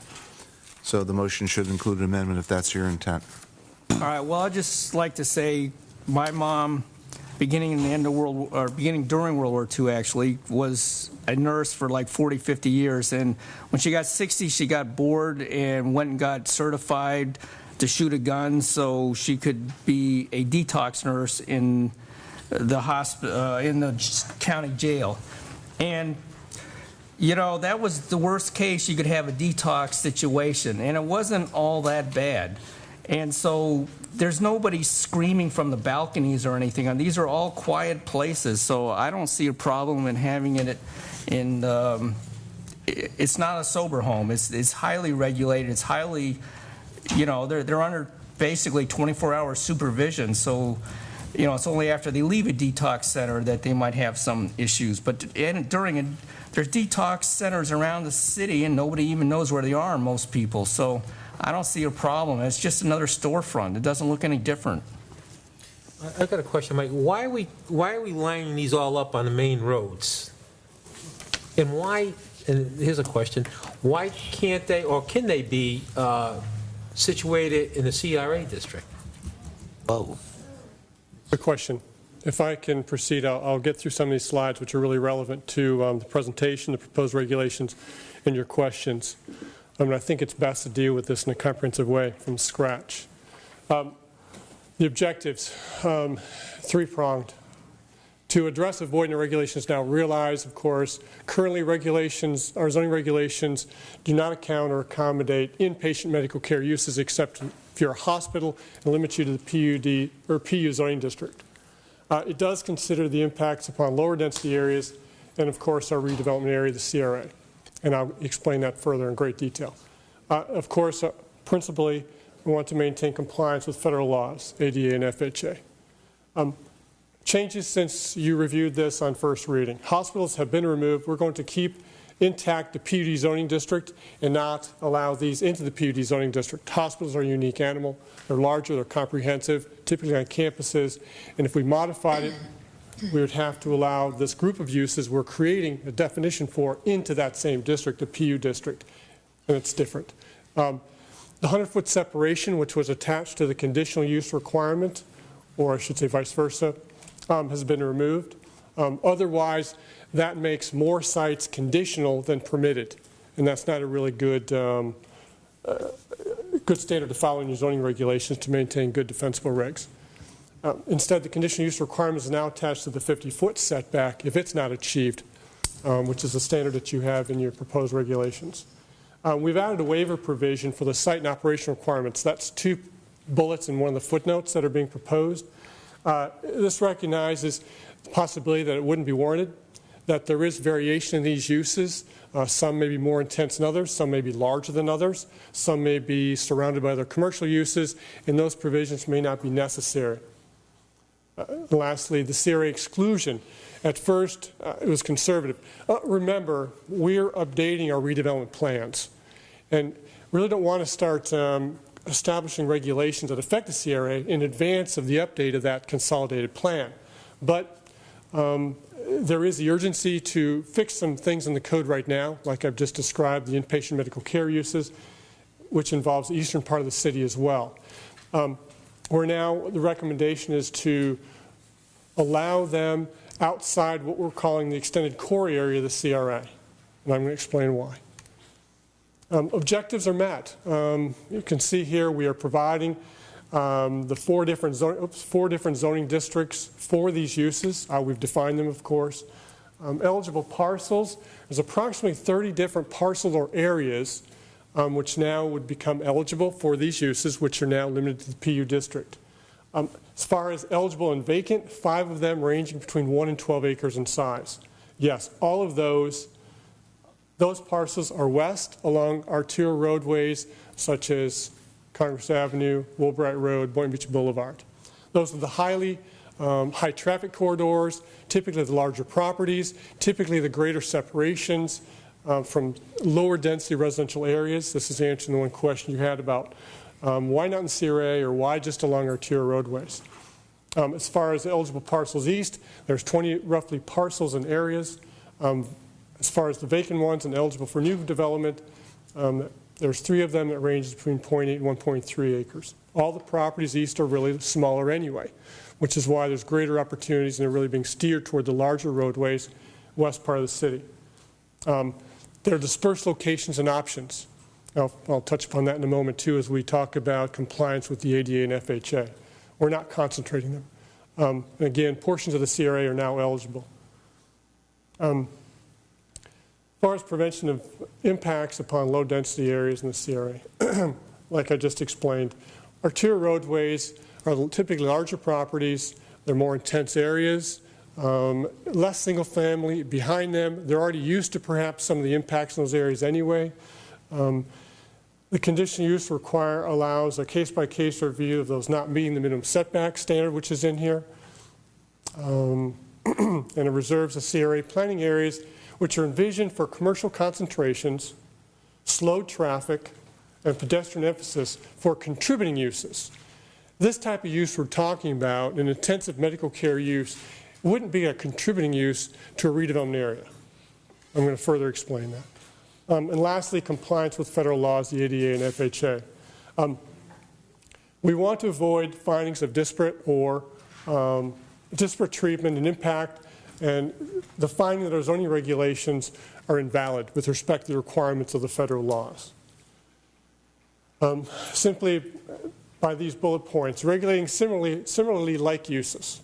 We have clustered a group of uses which, by fact that they operate around the clock, we want to regulate them differently than the outpatient medical uses, which we all attend on a regular basis, whether it's a doctor or a dentist. Those types of uses shut down roughly 5 or 6 o'clock at night. Many of them are located in C1 zoning districts, which can have close proximities to residential or low-density areas. Defining and reasonably accommodating protected uses, like what we're talking about, within zoning districts, geographic and development options, which we've proven we are. We're avoiding approval processes not required of other uses. Acknowledging that one size does not fit all by providing exceptions to the site and operational standards based on individual use characteristics. And of course, again, like I mentioned, we're avoiding segregating and institutionalizing the uses. I'm going to concentrate now on the CRA impact. 3 different descriptions. One is retail experts gain a lot of lessons learned from urban shopping malls. One of the things you look at in a concourse of a mall is very little interruption in the entertainment space. They do not want gaps in retail stores and bays. The consumer will pick up speed as they walk down the concourse. As we met with Simon Malls at the onset of getting a large mega church added to the mall, they indicated to us that they were prepared to shut down an entire concourse. Why would they do that?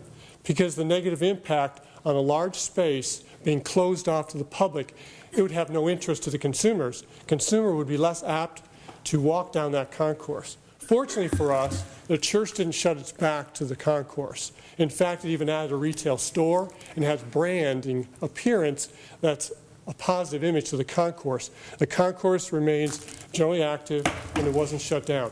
What do we learn from this? This is the same thing that we want for entranceways into the CRA, which is Boynton Beach Boulevard's emphasis, as well as the other routes into the downtown and the downtown area. We want uses that engage. We want uses that contribute toward the corridor, not only from a shopping perspective, but also a motorist. If you drive an area and there's something to see, something that's attractive along that corridor, you tend to drive slower. We want stoplights, stop signs to stop traffic, to view retail businesses. If there isn't anything to see, if there's a gap in it, or if there's an institutional or a medical use that doesn't have to interact, doesn't have to expose itself to the street, that changes the pattern of motorist behavior as well as shopping and pedestrian. West Atlantic Avenue, a great example for us, and we always thrive to be like Del Rey, our big brother. If you look at the overlay regulations for Atlantic Avenue, it says neighborhood serving uses, not regional uses. Office, professional, medical uses are restricted by percentage of ground floor. They're limited. No residential or congregate living on first floor on that corridor. Intensive medical uses are restricted to the medical overlay district. Point being, the value of contributing uses to the streetscape and corridor, which are things we will be taking into account as we update our redevelopment plans in the form of a consolidated plan. Here's some visual images for you to set the examples. And specifically from our draft corridor plan, we have a goal that talks about land use patterns. Promote compatibility and harmonious land use relationships. You have two different types of uses, two different types of environments. Which one would you like to see along the corridor? Obviously, the use on the left doesn't need to interact with the street. It doesn't have an importance to be seen. It can be independent of the street, the traffic, and even pedestrians and motorists, versus what you see on the right side. I like this example on the right because this is on PGA Boulevard. One of the criticisms that we have when we speak of redeveloping Boynton Beach Boulevard is the fact that it has high traffic characteristics, higher speeds. We want to change that, but even on PGA Boulevard, they've created a retail character, a place that's attractive. You drive by it, you're attracted to see what it is. As versus on the left, which is kind of typical of something that doesn't have to interact with the street as much.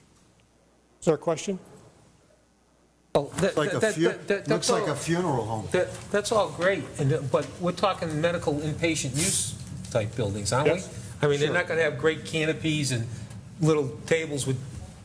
Right. Of course, I would like to see them out there. I mean, everyone would like that. Well, that's the point, that those areas of the CRA that are being excluded from these types of uses, Open that's for that. the reason why. Okay. We want uses that want to be there, that have importance, Okay. that engage with the street. So that's why we're not putting these here, because we want those kind of uses. Correct, except on the outer perimeter of the areas. Okay, And I get that.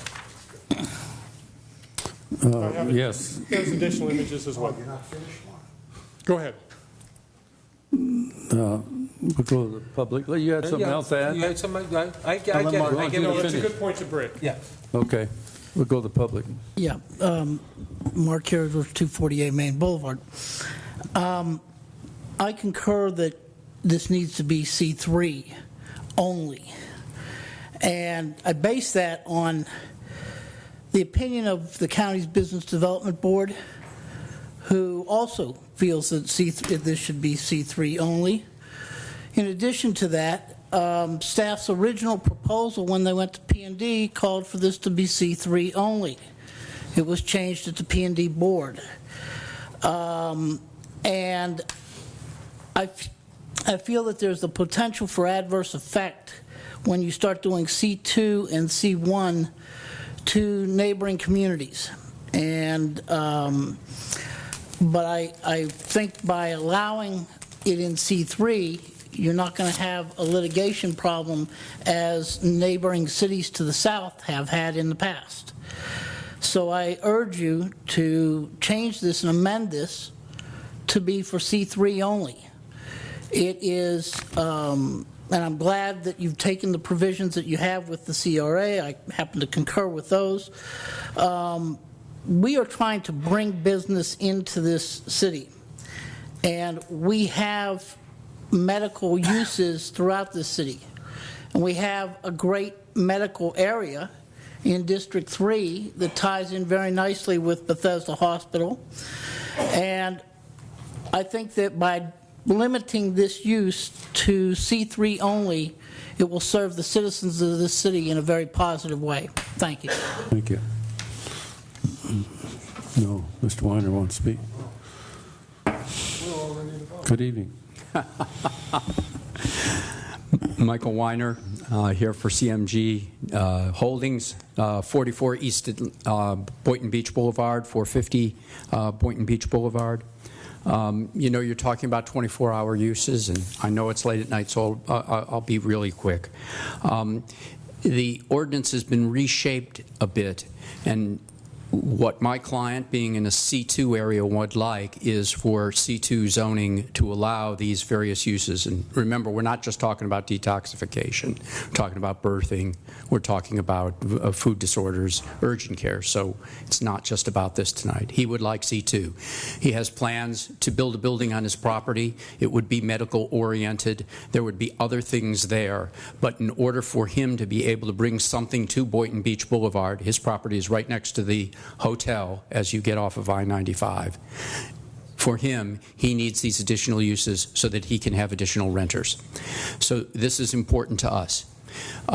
As a result of this crafting, it looks as if all of Boynton Beach Boulevard from I-95 all the way down would be excluded. We wanted to make sure that if you were willing to go forward with either a conditional or permitted use in C2, that we didn't lose the battle winning the war and you excluded all of Boynton Beach Boulevard. Look, Mike's a great planner, has done fantastic work with respect to bringing us forward, with respect to his slides and what he's talked about in terms of the kinds of uses. I doubt very much above Seagate that you're going to see the kinds of uses that Mike is talking about. New development has gone on only with Subway on that portion. Nothing else has really occurred in almost 20 years. Above Seagate on your way to I-95, it's highly unlikely. I find it ironic that the one portion of the code from Del Rey that Mike talked about is the one that least succeeded, namely the tamping down of West Atlantic Avenue, and it lags behind East Atlantic Avenue. I wouldn't want to see it happen here, nor would my client want to see it happen here. We're ready to put in new construction if we can get a few more uses on that particular piece of property. I have one question. Yes. I have one question of you. I concur, but you said other uses.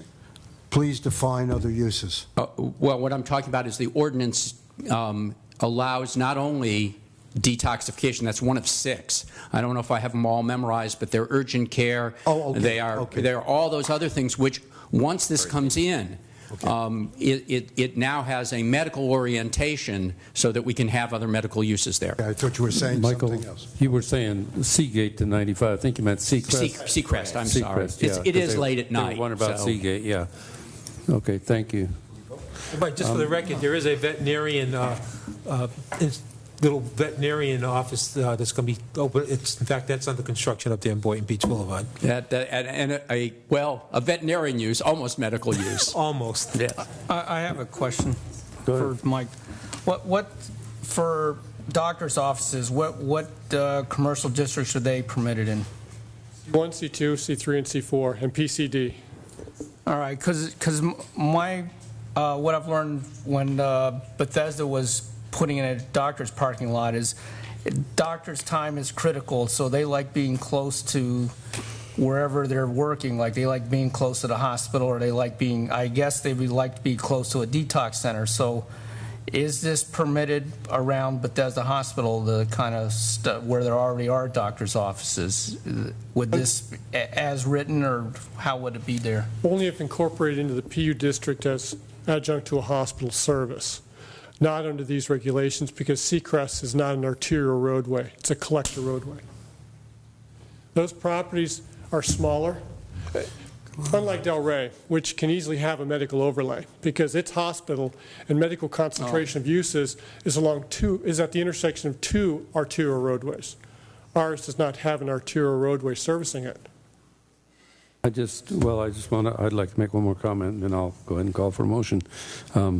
The reason I'm going for C3 only is because I feel like we're on the leading edge of these types of facilities, bring them into our city, and I feel like if you go to C3, C2, C1, you are creating our city as a magnet for these kind of operations, because people nowadays say, gee, if you want to open one of these, go to Boynton. You can go anywhere there and open one, but the other cities I don't think allow that, and all those, because we're kind of taking the lead on this. So I will only support this if it was limited to C3, and those are my reasons why. That's all. May I just say something? I look at this, it's multi-use medically, correct me if I'm wrong. Therefore, I don't think if it was a medical building or I think Joe mentioned a veterinarian, the idea the purpose is to help people. The purpose is it's not a sober home. It's a place where people have illnesses or sicknesses. That's a blessing that we have these type of businesses or places in the city. I'm also, if I heard correctly, just because something is zoned something doesn't mean that that business will be necessarily permitted to be in there, even if it is zone 1, 2, or 3, because there's potentially other requirements that are needed. So in summation, it's just something that I think it's appropriate. It's not a sober home. It's multi-use, and I think it serves the community well. Is there a motion to approve ordinance number 15003 as presented? I have a motion. Is there a second? Second. Motion is second. Any other discussion? Yes, what is, I got two questions. So the way I understood what you were saying, the C3 areas where we don't want to put them because they'll create dead areas under arterial. That's what No. we do want to put. No, understand, the only time I was really talking about contributing to a streetscape, compatibility of uses, is really just in relationship to the CRA and the downtown and the immediate corridor roadway segments leading into the downtown. So we're talking Boynton Beach Boulevard, maybe Gateway and Federal Highway. Woolbright and Congress. Woolbright and Congress. Okay, so all right. So that's where you think they would create a dead zone and slow down. Well, I think I understand what you're asking. Those are the areas where uses are not sharing property boundaries. You don't have buildings upon buildings upon buildings. You don't have redevelopment areas. You don't have streetscapes and street walls like you do in the downtown segments and what we strive for. Traffic speeds are higher along Congress than they are downtown. Traffic speeds are higher on Woolbright typically than they would be in eastern areas of the city, where we want to slow traffic. Parcels are typically larger. Projects and buildings are typically larger. Even the C1 office building west of Lowe's is a 4-story office building isolated from any other property, flanked by industrial, commercial, and a canal separating it from Leisureville, or Gulfview. Yes, Leisureville. So C1 there is a lot different than C1 by the mall. Parcels are larger, buildings are larger. We're not going to have the impacts that we're saying. Understand staff recommended it because of logic of zoning. Like you would ask the question, Commissioner, where are doctors' offices allowed? C1, C2, C3. Where are the inpatient medical allowed? C1, C2, and C3. So it's just zoning logic. I understand if you prefer not those areas, but I just want you to make sure how staff selected those zoning districts in the western areas along major corridors because they're the least likely of impacting adjacent residential properties. Did I answer your question? Maybe. I'll have to think about it. So my other question is, exactly what are we voting on, C1, C2, C3, or just C3? Voting on, if you vote on it like it is, you're voting for C3, C2, C1. Right. Unless you amend it, yeah. So you're voting for all three districts. I have a motion and a second. As stated, please call the roll. Mayor Casello. No. Commissioner Merker. Yes. Commissioner McCray. Yes. Commissioner Fitzpatrick. Mayor Taylor. No. The vote is 3-2. Motion passes 3-2. Proposed ordinance 15003, second reading, public hearing. An ordinance of the City of Boynton Beach, Florida, approving amendments to the mobile vending unit regulations of the Land Development Regulations, Chapter 1, Article 2, entitled Definitions, Chapter 2, Article 2, Section 7C, entitled Mobile Vendor Approval, Chapter 3, Article 5, Section 10, entitled Mobile Vendor Regulations, Table 2-1, Applications by City Departments, and Chapter 3, Article 4, Section 3, Table 3-28, Use Matrix, providing for conflict, severability, and an effective date. Is there a motion? So moved. Is there a second? Discussion. Motion second, discussion. Yes. I think having mobile vending machines is downgrading, degrading our city.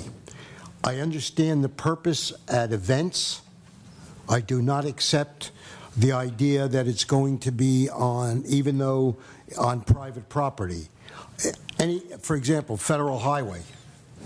To see a vending machine or two vending machines or three vending machines on a designated area is despicable. It makes the city look like, what's the right word, slummy. It downgrades it. It gives the image of people driving on Federal Highway as an example. They're saying, this is the kind of businesses, this is what you put on Federal Highway. You want to develop Federal Highway? Look what's there. I mean, it's just, and I'm thinking, obviously, the one I think of right away is One Federal. So the idea of short term, it's like putting a Band-Aid on. Did it really solve the problem? Did it really cure you, or is it short term? So I find it very downgrading that we would want to put this type of business there. I also feel potentially it hurts other businesses that are around it, restaurants. So to put this there or in other places, I just don't understand the business sense of it. Of what it's promoting, except the individual who gets the chance to have a business there. That's it. Any other discussion? Mr. Mayor, yes. Commissioner Merker, I'm going to disagree with you. I work in Broward County, and this is all over Broward County, and it does not bring down the city. I'm sorry. Any other discussion? Not degrading. Please call the roll. Merker. What am I voting? No. Commissioner McCray. Yes. Commissioner Fitzpatrick. Yes. Mayor Taylor. Yes. Vice Mayor Casello. Yes. The vote is 4-1. Ordinance number 15009, second reading. An ordinance of the City of Boynton Beach, Florida, amending Part 2, Chapter 2, Article 12, Section 2, 163B of the Code of Ordinances entitled Establishment of Public Art Fee to provide for additional exemptions to the public art fee, providing for conflict, severability, codification, and an effective date. Is there a motion?